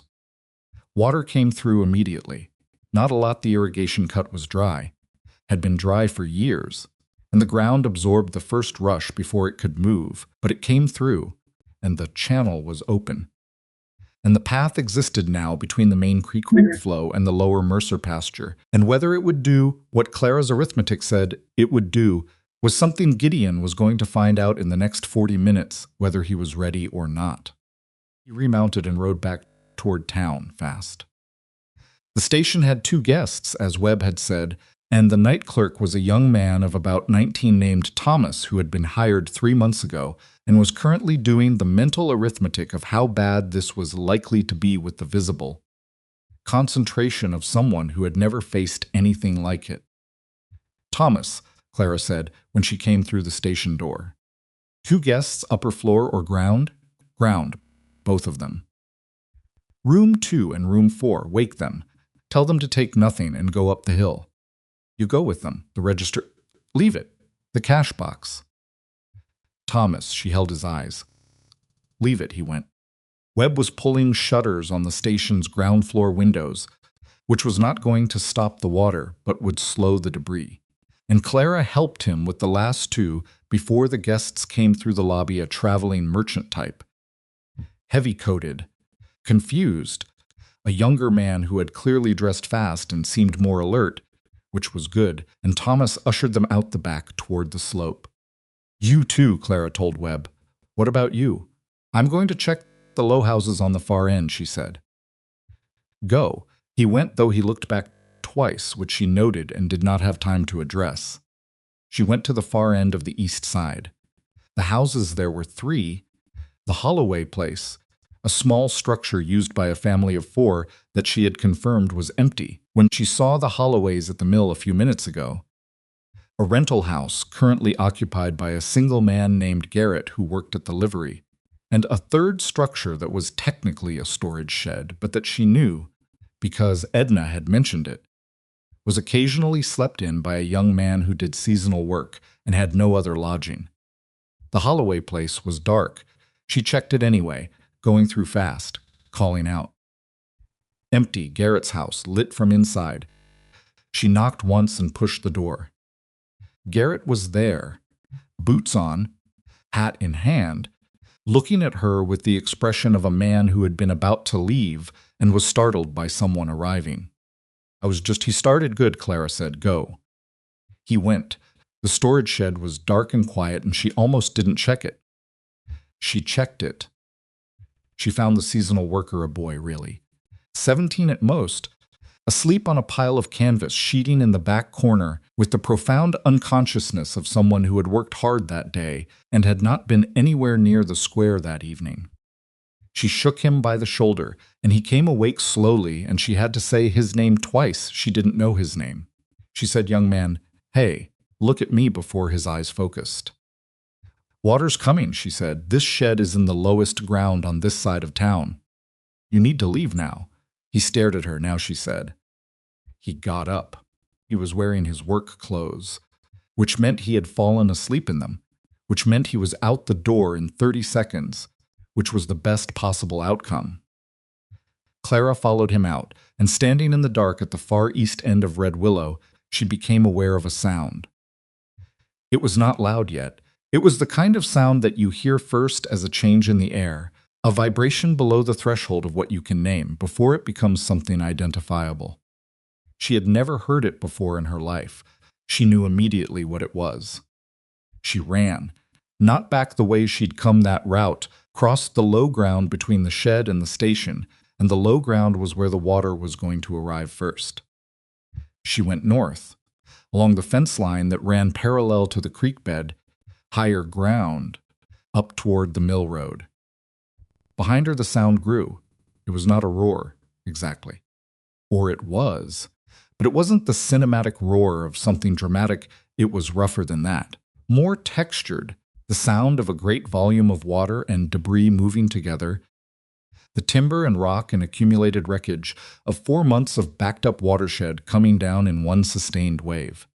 It was a working sound, an indifferent sound, the sound of something that did not know or care what was in its path. She reached the mill road and stopped and turned. The east end of Red Willow, the houses she'd just walked through. The station, the far shed, she could see it from here, or see the shape of it in the dark, the darker shapes against the sky. And then the water arrived. It came in fast and low, not the towering wave she might have imagined, but a moving mass, 4 or 5 feet high and wide across, filled with debris, moving with the flat, pressing authority of something that has been waiting. It took the fence line first, then the far shed.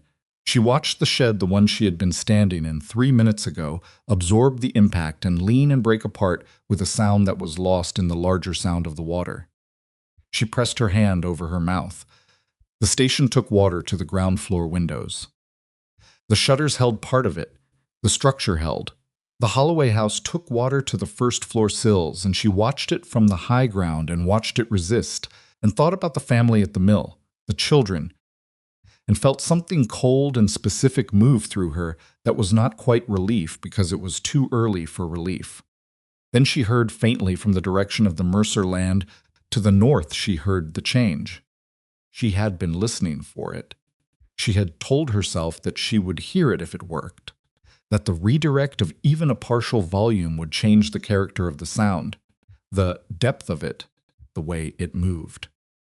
She had told herself this and had not believed it because the arithmetic was right, but arithmetic and reality are not always the same thing.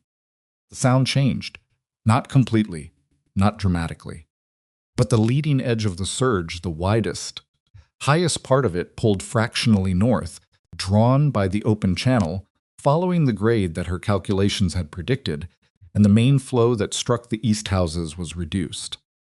Not by half, but by enough, and the station did not fill past its ground floor windows, and the Holloway house sills held, and the east road flooded but did not scour. Clara stood on the mill road with water running across her boots from the overflow and put her forehead against the fence post next to her and breathed. It had worked. It hadn't been perfect. The shed was gone. 2 houses had ground floor flooding that would take weeks to dry and repair. The fence line along the east side would need to be rebuilt from the ground up. But the families were on the hill and the structures were standing, and the station that sat at the lowest point of the main road was damaged and not destroyed. And the difference between those two things was the difference between a town that recovered and a town that didn't. She stood there for another minute. Then she straightened, wiped her face on her sleeve, and went up to the mill to make sure everyone was accounted for. Gideon found her at the mill at midnight. She was sitting on the steps of the mill's loading platform with a blanket someone had given her around her shoulders, drinking something hot from a tin cup that Webb had produced from somewhere. Around her, the mill's interior was full families sitting against walls, children asleep on folded jackets, men standing in groups talking in the low voices of people who have come through something and are still processing whether it's over. He came across the yard, and she saw him before he reached her, and he saw her look at him, and the particular quality of relief in his face when he saw that she was all right was something she would think about later privately when she had time to think. He sat down beside her on the step. He was soaked to the chest and had a cut on his right hand that had bled and dried and didn't look serious but had bled considerably. "The gate," she said. "Open," he said. It held. She nodded. She'd known that she'd heard it in the sound, but knowing and having it confirmed were different things. The east houses, flooded but standing, she said. The shed is gone, she paused. It was empty. He closed his eyes briefly. The families? All here. All accounted for. She looked at the cut on his hand. You need to have that cleaned. In a minute, he said. He didn't move. They sat for a moment in the noise and warmth of the crowded mill, surrounded by people who were frightened and relieved and exhausted. And the ordinariness of sitting on a step in wet clothes with a tin cup of something hot was suddenly and completely overwhelming to Clara in a way she wasn't prepared for. She did not cry. She was not. In general, a person who cried easily, and she was not going to start in the middle of a mill full of her neighbors. But something in her chest released something that had been held very tightly since Delcato had ridden into the square, and she felt it go. You cleared the east houses, Gideon said. It wasn't a question. Webb helped, she said. Webb said you knew which ones to go to and in what order. Someone had to, Clara. He said her name in the tone he'd used in the square, that particular tone. You saved people tonight. She didn't answer immediately. She looked at the cup in her hands. I did arithmetic, she said. And I ran fast enough. That's what saving people looks like, Gideon said. It's not usually dramatic. She almost smiled. It was a little dramatic. A little, he conceded. Silas came through the mill door at that moment, moving through the crowd with the unhurried authority of someone taking inventory. He found Gideon first, exchanged a look with his son that contained a full accounting without words, and then looked at Clara. The East families, he said. All here, Clara said. He looked at her for a moment. Silas Mercer did not have a demonstrative face. She had learned that in the meeting at the ranch kitchen. But there were gradations in his expression, fine distinctions that only became readable once you knew how to look for them. And what was on his face right now was something that she did not have an English word for, and suspected there was no English word for the recognition of someone who has done something that mattered and will not be easily forgotten. He nodded once. He moved on to speak to the other ranchers. Clara watched him go and felt Gideon watching her watch him. He nodded, she said. He nodded, Gideon confirmed. That's significant, Gideon said.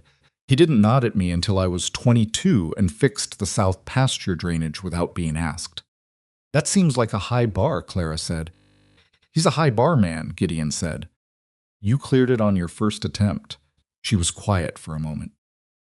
Around them, the mill settled into something approaching calm the exhausted, wrung-out calm of a crisis that was over but not yet processed.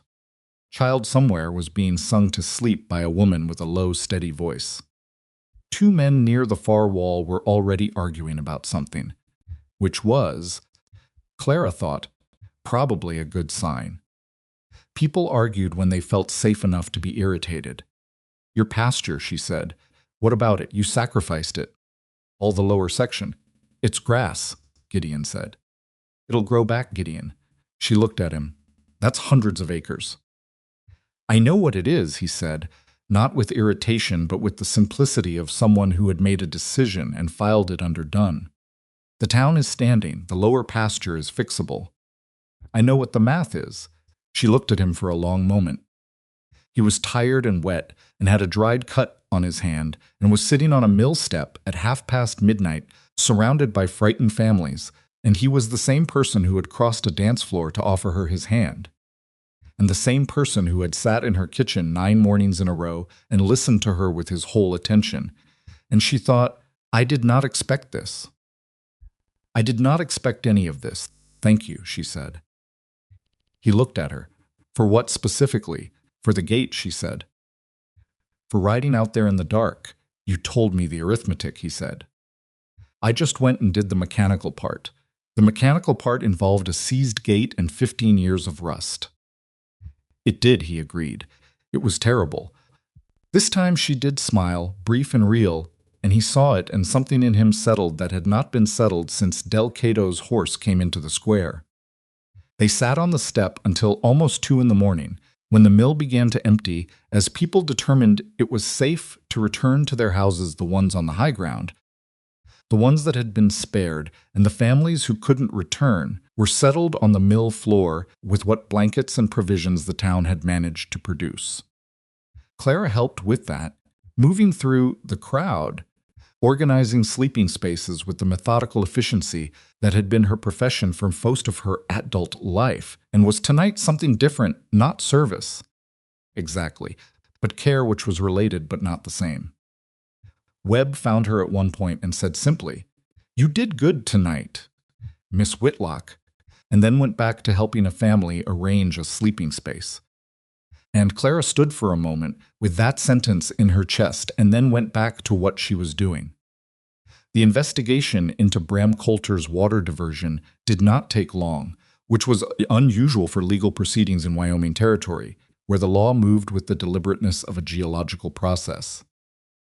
What accelerated it was the flood itself, the physical evidence, the surveyor's documented maps, the destroyed structure that Finch was able to examine in daylight 2 days after the event and determine had been deliberately built to divert the tributary, and the 3 men who had worked on the diversion under Coulter's direction, and who, finding themselves on the wrong end of a territorial investigation into a disaster that had damaged property and endangered lives, decided quickly that their employer's interests were no longer their interests.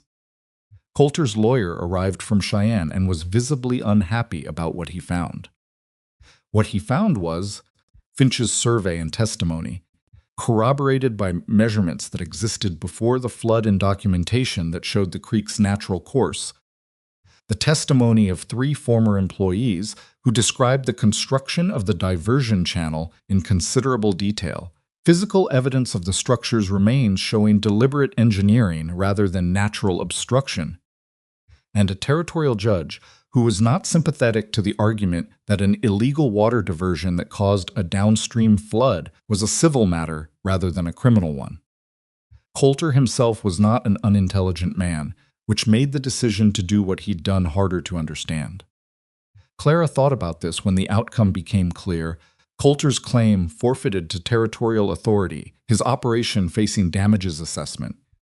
His influence in the county effectively finished, and decided that he had probably believed what powerful men often believed, that he was doing something that would benefit himself, and that no one with enough authority to matter would be bothered to investigate it.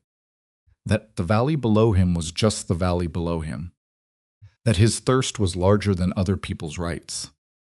He had been wrong, which did not undo the flood, or the shed, or the damaged east houses, or the frightened night in a crowded mill. But it was a complete wrongness, and there was something satisfying in the completeness of it. The valley got its water back. The creek, unobstructed, returned to its natural course within 2 weeks. The levels came up. The grass along the bank began to green again. Peters, who had the kind of attachment to running water that comes from a lifetime of understanding what its absence meant, rode the creek line and came back to the ranchers' meeting and said simply, "It's running," in the tone of a man reporting something he had not been certain would happen. The recovery took most of the summer. The east houses were cleaned and dried and repaired. The station had its ground floor replastered and its shutters replaced. The fence line was rebuilt. Mercer's lower pasture was assessed, reseeded, and left to recover on its own schedule, which Gideon said was the only schedule it would accept anyway. The shed was not rebuilt. There had been some discussion of it, and then the decision was made to put a wood store there instead, which was more useful and less likely to be slept in by seasonal workers. The young man who had been sleeping in it when Clara found him, his name turned out to be Owen. He was 16. Not 17 had spent the following weeks working on the recovery efforts, and had, through the mechanism of crisis and gratitude and the slight reshuffle that traumatic events cause in small communities, ended up with a proper room above the livery and a regular wage and a slightly different future than he'd had before the flood. Clara noticed this. She didn't say anything about it to anyone. She just noticed. Margaret Aldridge was present throughout the recovery in the way that people who lose a contest are sometimes present, still there, still formidable, but no longer setting the terms. She contributed to the recovery efforts in the organized, efficient way that she was genuinely good at. She was an excellent organizer, whatever else she was, and she did not speak publicly about Clara. And she did not pursue her campaign against Edna's business, and she said nothing further about Gideon and Priscilla. Priscilla, for her part, was seen twice in conversation with a young lawyer from the county seat who had come to assist with the Coulter proceedings, and she looked, in Clara's observation, more genuinely at ease than she had looked at any point during the previous year's social maneuvering. Clara hoped it worked out for her. She meant that. The town held a recovery supper 6 weeks after the flood in the same square where Founders' Night had been interrupted. On a dry August evening, when the air smelled of grass instead of water, and the mountains in the distance were deep blue in the late light. It was not as formally organized as Founders' Night. It had the quality of people who had been through something together and were marking it without quite knowing how to mark it, which resulted in a lot of food and imprecise speeches and the particular warmth of a crowd that has recently been frightened and is now provisionally relieved. Clara was helping at the food table when she became aware, gradually, that something was different. People were talking to her, not in the performance of politeness that she had learned to read over 3 months in Red Willow, not the careful neutrality of people who hadn't decided, or the dismissal of people who had. Talking to her, Mrs. Duncan, whose flour sack she had removed, stopped to say that the house had dried out better than expected, and that the ground floor smelled a bit strange, but that would pass. Ruth Hebb, leaning on her grandson's arm, told Clara that her bread was still the best she'd had, and then added, quietly, "You came back for me." And Clara said, "Of course I did, because what else do you say to a 90-pound woman with a strong grip who is correct about the bread?" Del Cato shook her hand, which was not something he did with women he'd just met, and said he'd heard what she'd done on the east side and that it was good work. Peters nodded at her, which, having learned from Gideon that nodding was significant currency in certain quarters, she accepted as the substantial thing it probably was. Thomas from the station, who was wearing a slightly better jacket than he'd had before, told her the cash box had been fine and the register had been fine, and both were currently back where they belonged, and then said, "I should have moved faster," and Clara told him he moved fast enough. She was refilling the bread basket. There was always more bread needed. There was never a gathering in human history where the bread had been sufficient when Gideon came to stand beside her at the table. He didn't say anything immediately. He picked up a piece of bread and ate it and looked at the square. "How does it feel?" he said. "What does what feel like?" Being the person people are looking for. He said it without any complexity in his voice, just the statement of an observation. Not looking past, Clara looked at the square, at the families she'd walked through in the dark, at Ruth Hebb talking to her grandson, at Thomas with his better jacket. "Strange," she said honestly. "It feels strange. Good strange or bad strange?" She thought about that. "Strange like when I learned to ride," she said. Like a click. Something that was one way and is now another way, and you can't entirely remember what it was like before. Gideon was quiet for a moment. Then he said, "I want to show you something." After this, when people are heading home, she looked at him. He was not performing anything as usual, just present, with the forward quality of someone who has decided something and is waiting for the right moment. "All right," she said, "not tonight." He paused. "Tomorrow. Come to the ranch. I want to show you the kitchen."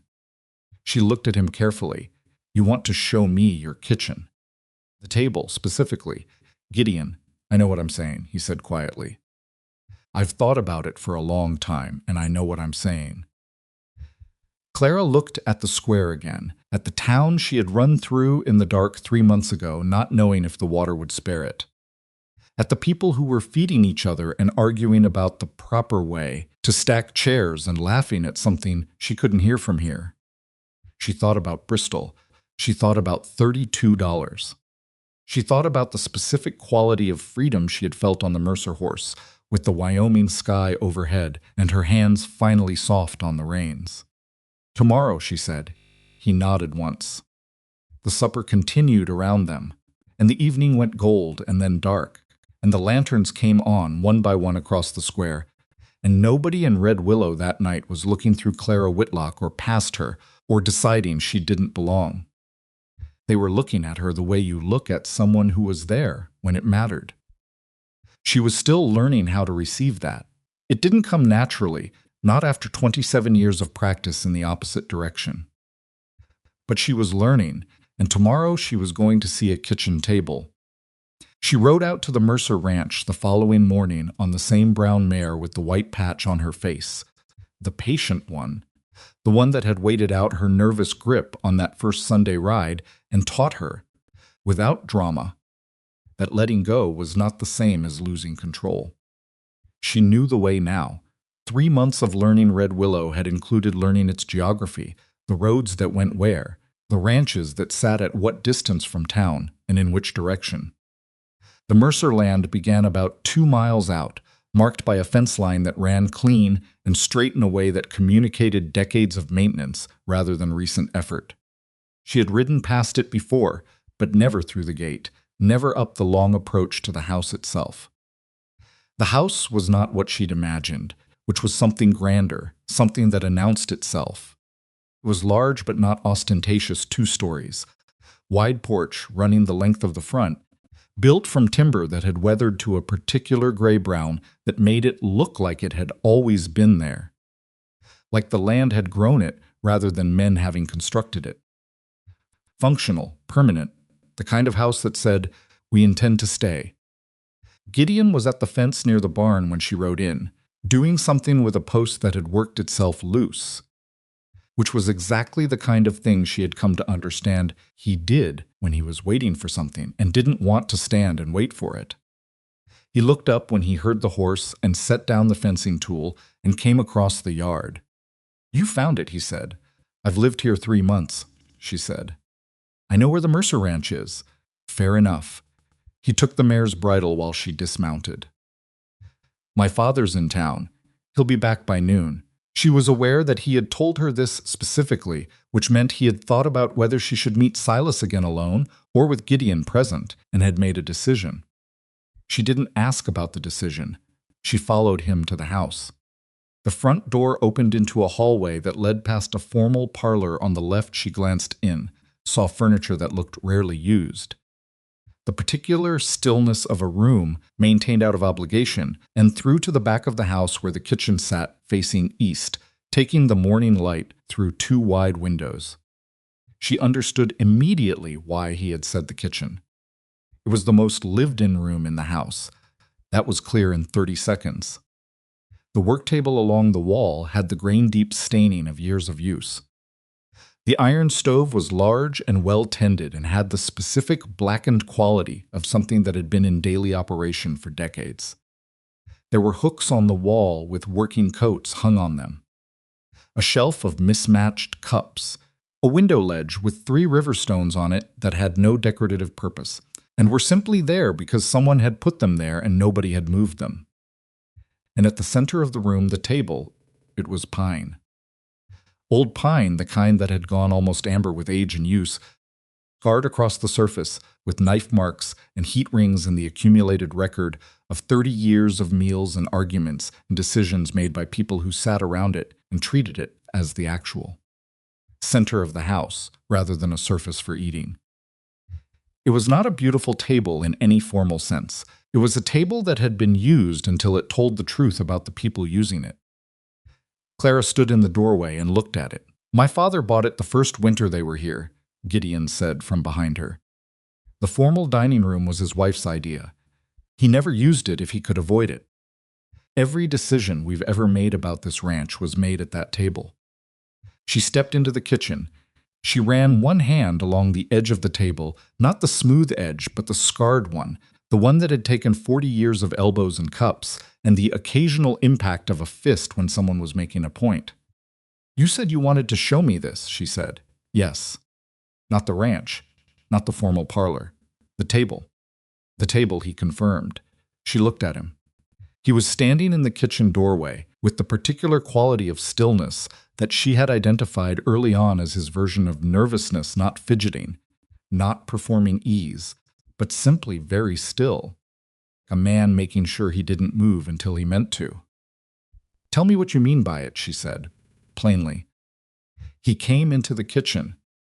He didn't sit down. He stood across the table from her, with the scarred pine between them, and he said, "I mean that I've been thinking about you at this table since the first morning you told me why you'd pushed me away at the dance.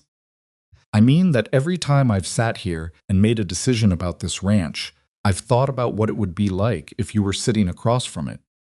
Not behind me, not in the kitchen you'd have been put in if this were a different kind of house. Here, at the table." Clara looked at the table.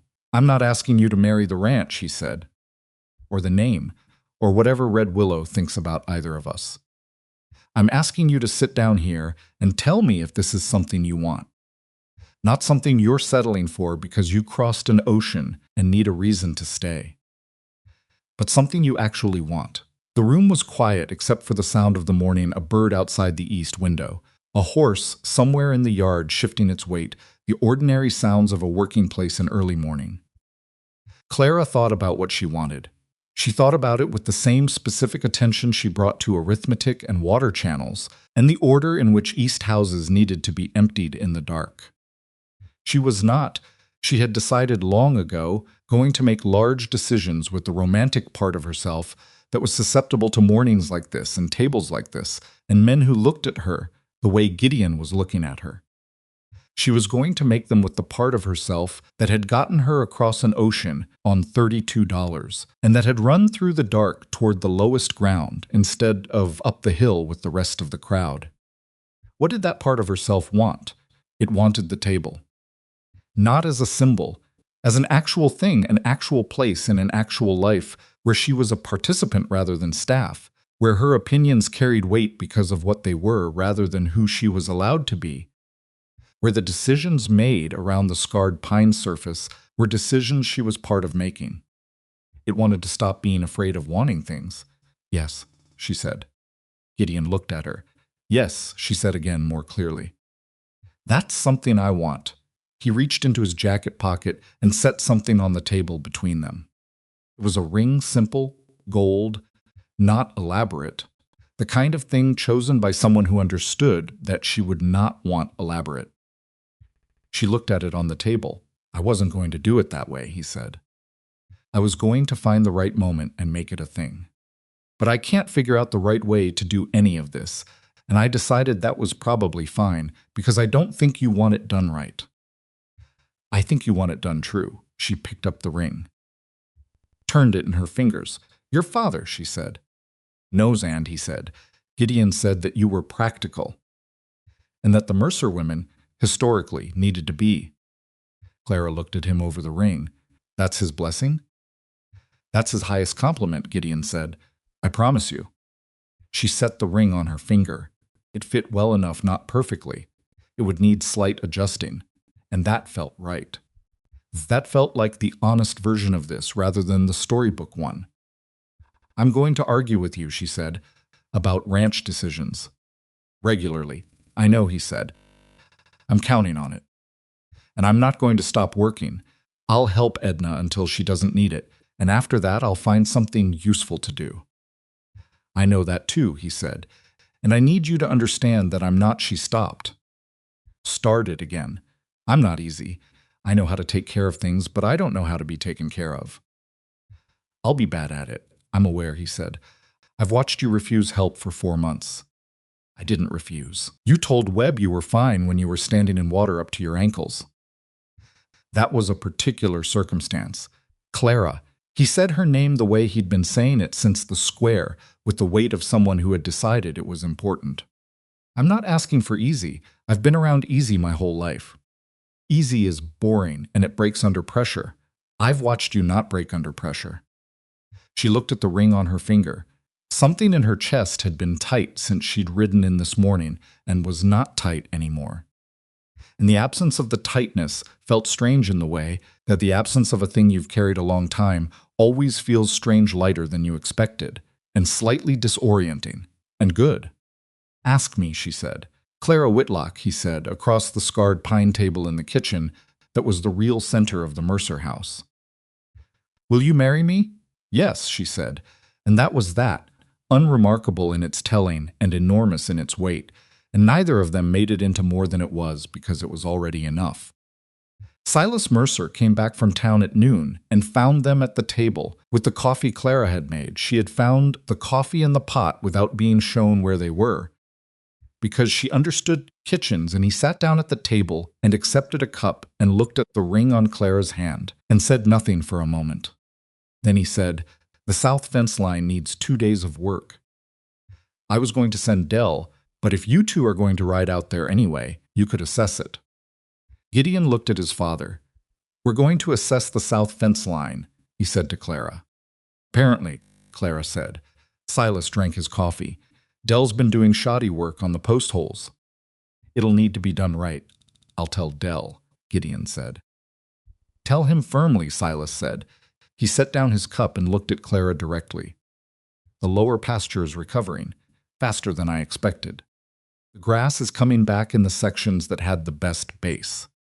"Will," Clara said. "Ground that's been grazed properly holds its root structure. The grass returns to what it was." Silas looked at her. "You know about pasture recovery. I know about things that come back from damage," Clara said.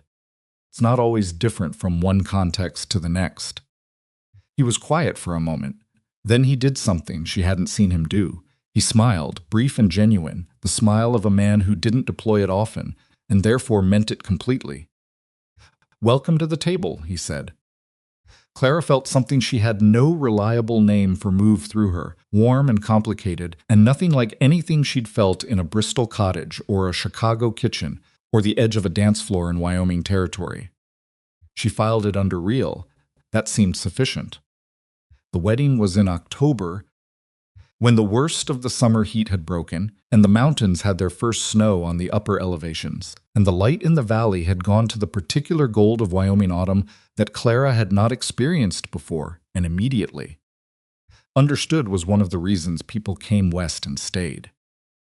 Edna Pratt sat in the front row and wore her best wool jacket, and the expression she wore when she had decided something had turned out correctly, which was an expression she deployed sparingly and meant considerably.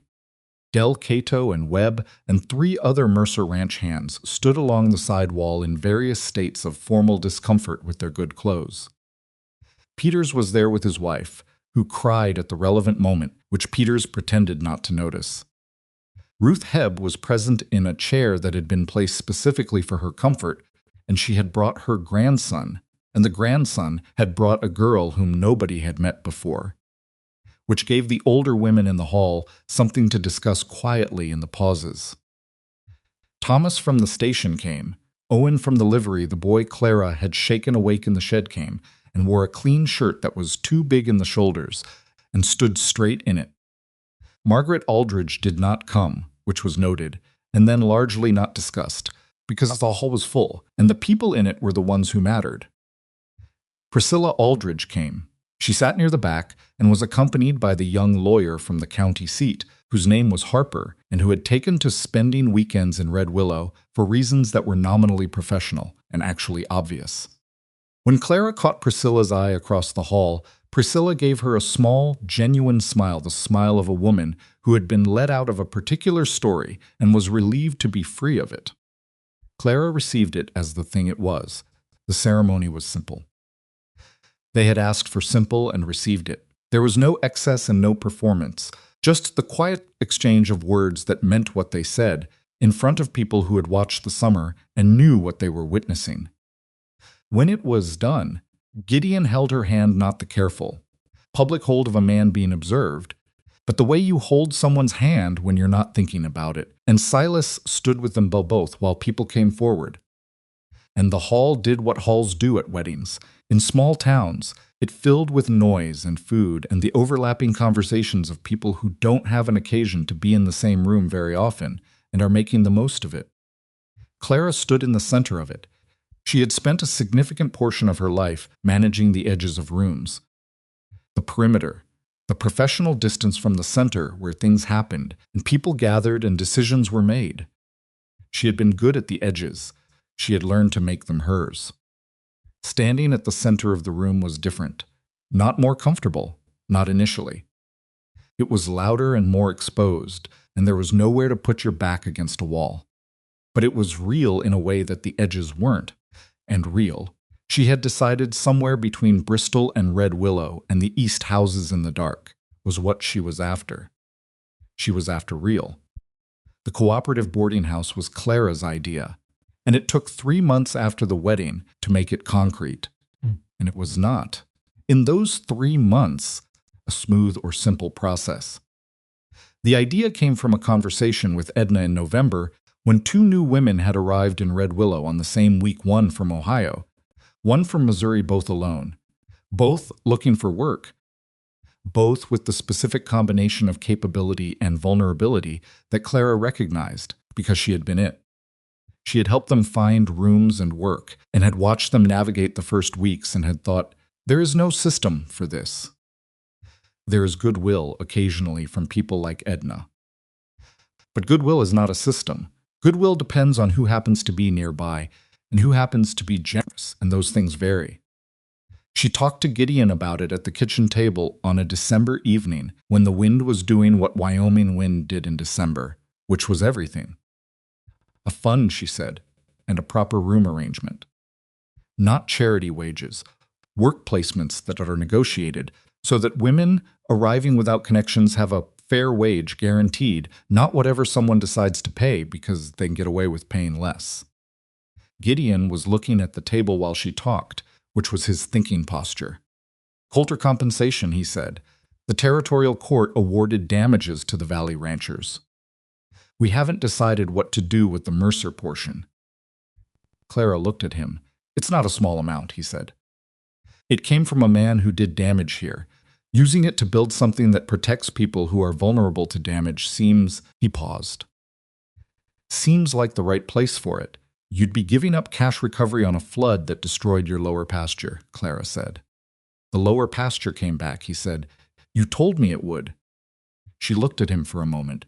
I want equal say in how it's structured. That was never in question, Gideon said. I want it on paper, Clara said. Not because I don't trust you, because it needs to exist as a thing beyond us, for it to work beyond us. Gideon looked at her with the expression he got when she said something that was correct and that he should have thought of himself. Harper can draw it up, he said. He's getting good at that. He is, Clara agreed. Priscilla's influence. Probably, Gideon said, and they were both quiet for a moment with the warmth of that particular outcome, which neither of them had engineered, but both of them were glad about. The cooperative was established in February. Edna was its first director because she understood the practical requirements better than anyone, and because she had been doing an informal version of it for years anyway.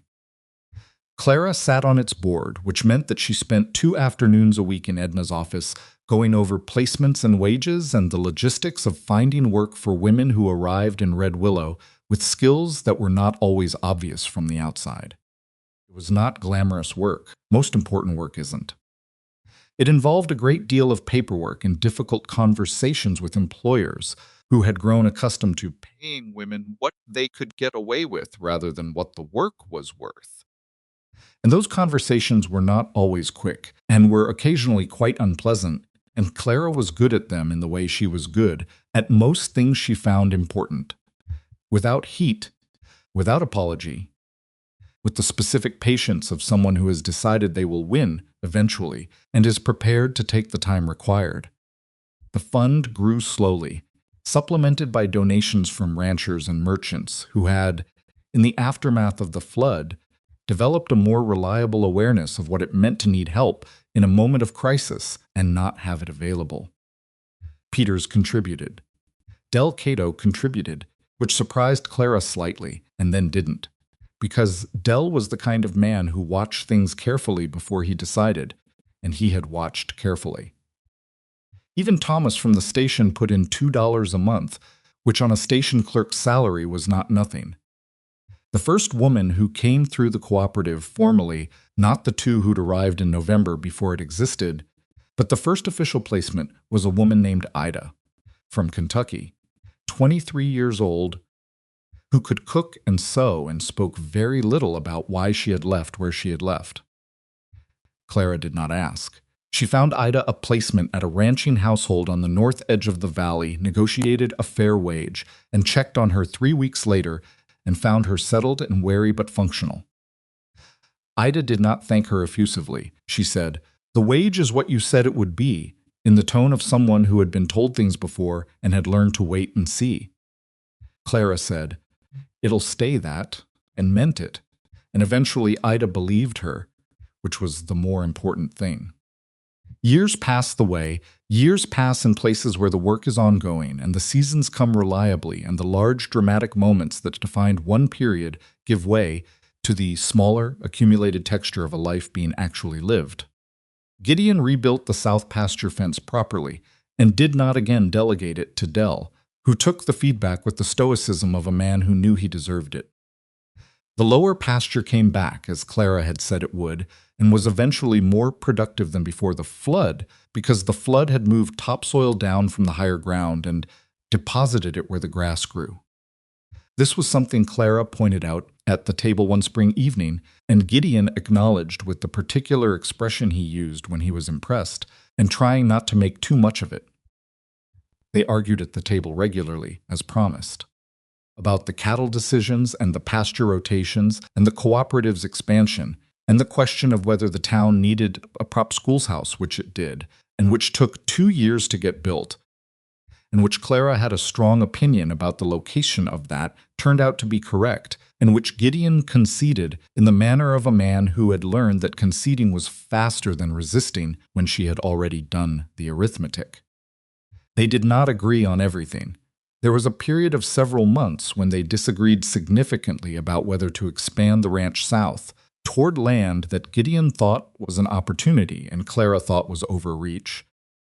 And that disagreement was real and prolonged and occasionally difficult. And they resolved it not by one person convincing the other, but by bringing in Silas and Finch and looking at the actual numbers together and deciding that the answer was a partial expansion, which neither of them had originally proposed. That was, Clara thought, what the table was for, not for being right, for thinking out loud with someone who pushed back. The children came. First a girl, and then 2 boys, and then another girl, and the kitchen table that had been Silas Mercer's decision table, and then became a place where Clara and Gideon made ranch decisions, was also a place where a 6-year-old sat learning her letters, and a pair of boys managed to have a fight over a carved wooden horse while simultaneously eating supper, and another girl fell asleep against her mother's arm during a discussion about the East Pasture water rights that probably didn't require a child to attend but who had refused firmly to go to bed. Silas lived long enough to see all 4 of them and to be, in the particular way of a man who did not demonstrate things effusively, clearly, and completely overtaken by the fact of them. He held each one with the careful attention of a man handling something that mattered and could not be repaired if dropped, and he said very little on each occasion, and what he said was entirely the right thing. He died in the winter 7 years after the wedding, on a morning when the snow had come heavy and the ranch was quiet, and he was at the table with his coffee, which was where Clara found him. It was peaceful in the way that the ending of a long and effortful life can be peaceful finished, rather than interrupted. The table bore the marks of those 7 additional years of his presence, coffee rings and the indentation where he rested his pen hand, and Clara did not try to remove those marks. They were part of what the table was. The grief of it was real and took time, as genuine grief does. Gideon carried it the way he carried most difficult things quietly, in the body, in the way he worked through the months that followed with an added intentionality, a visible awareness that the operation of the ranch was now fully in his hands, and that Silas had spent 30 years making sure those hands were capable. Clara let him carry it the way it needed to be carried, and was there at the table when he needed to talk, and was there in the silence when he didn't. She had learned that love was not primarily about the good moments. The good moments were easy. Love was what you built in the regular moments. The unremarkable Tuesday evenings and the difficult conversations and the times when you were both tired and the ranch was demanding and the children were complicated and the cooperative had run into a problem that had no clean solution. Love was what you kept choosing to bring to the table, in both senses, on the days when it didn't feel like an occasion, but was just the ongoing fact of being in a life with someone. She was still learning it. She expected she always would be. The train came to Red Willow in the 9th year. The line had been extended, the station expanded, and with it came a new and steadier flow of people moving west, more families, more single men, and among them, more single women arriving alone with the combination of hope and fear that Clara recognized across any distance and any age difference. The cooperative had grown to handle placements across 3 valleys by then, with Ida, who had long since stopped waiting to see if the wages would hold and had become one of its most effective placement negotiators running the day-to-day operations. Clara sat on the board and consulted and got out of the way of the people who had become better than her at the specific mechanics of it, which was, she had found, its own kind of satisfaction. She was at the station on a Tuesday in October when a train came in and deposited, among its passengers, a young woman of about 22 who stepped onto the platform and stood for a moment in the particular stillness of someone who has arrived somewhere and is now confronted with the reality that arriving is only the beginning of the problem. She had a battered trunk. She was alone.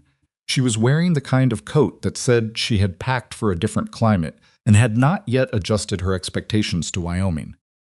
Clara watched her from the platform and felt something move in her chest that was specific and not general, not sympathy in the abstract, but recognition.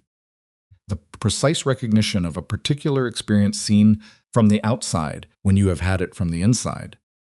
She walked over. The young woman looked up. She had the expression of someone bracing for judgment. "You're new," Clara said. "Yes, ma'am. Where from?" A pause.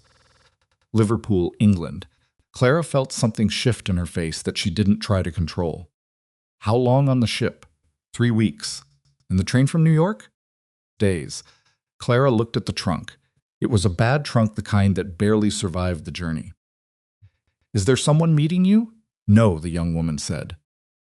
And then, with the specific honesty of someone too tired to perform anything, "I was told there was work here."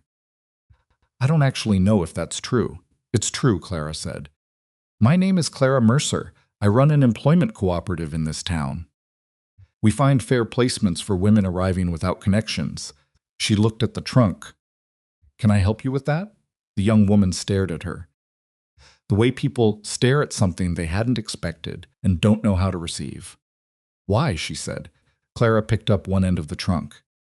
"Because someone should have met me when I arrived," she said. "And nobody did. And I've had a few years to do something about that." The young woman, her name was Agnes, she said, when she had recovered enough to say it took the other end of the trunk. Together they carried it toward town. The platform receded behind them, and the main road of Red Willow opened ahead. With its boardwalks and its rebuilt station and its proper schoolhouse and the cooperative's office at the east end where a sign had been painted the previous spring by a woman named Ruth Hebb's grandson, who turned out to have a talent for lettering that nobody had known about until someone asked. Agnes looked at the town ahead of her with the expression that Clara remembered from a hillside overlooking Bristol, the expression of a new place, with all its strangeness and all its possibility, and the enormous, slightly terrifying openness of not knowing yet what it would become. "Is it a good town?" Agnes asked. Clara thought about Red Willow honestly. About its gossip and its hierarchy and its Margaret Aldridges and its slow, sometimes infuriating pace of change. About its Webb who turned back twice, and its Del Cato who nodded when it counted, and its Thomas who kept the cash box and came to the wedding and grew into his jacket.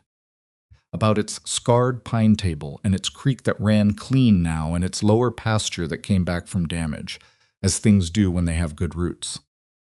"It's a real town," Clara said. "That's better than a good one." Agnes considered this. What's the difference? A good town is what you hope for before you arrive, Clara said. A real town is what you build after you get here.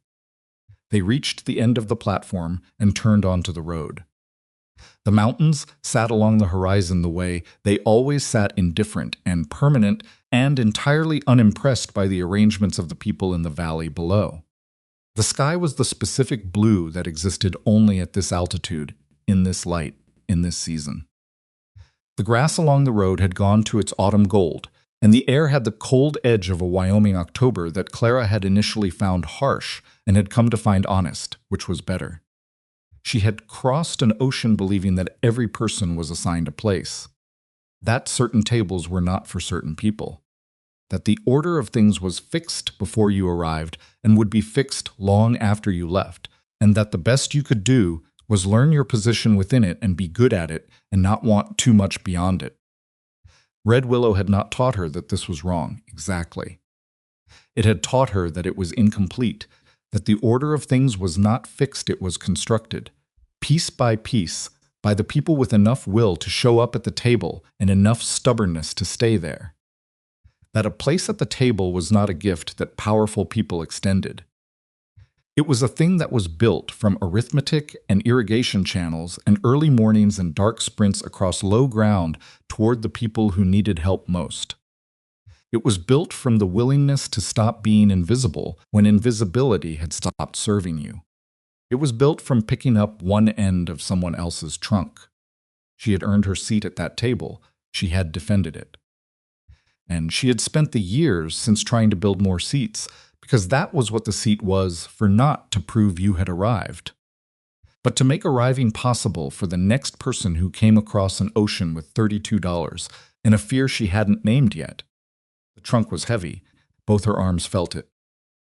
Ahead, Red Willow waited imperfect and real in hers, in the way that a place becomes yours not when you arrive in it, but when you have been changed by it and have changed it back, and neither of you is quite the same as you were before. Agnes walked beside her, not saying anything, looking at the town with the same careful attention that Clara had given it on her first morning, that particular attention of someone gathering information about a place they are going to have to understand. Good, Clara thought. Pay attention, it matters. The road was not long. The cooperative's office was at the east end. Ida would be there, and the register of current placements, and a pot of coffee on the stove, and whatever the morning had brought in terms of need and capacity, and the ongoing, practical work of making something useful out of what had been. Once just a good idea at a kitchen table in October. They walked toward it. Clara Whitlock, Clara Mercer, had once stood at the edge of a dance floor in the territory of Wyoming and made herself small because she had been taught that small was what she was permitted. She was not small now. She did not take up more space than she needed. She never had. But she had stopped calculating need by someone else's measure, and that, in the end, was the whole of it. That was the thing the ocean hadn't given her, and Red Willow had. Not permission, just the clarity to stop waiting for it.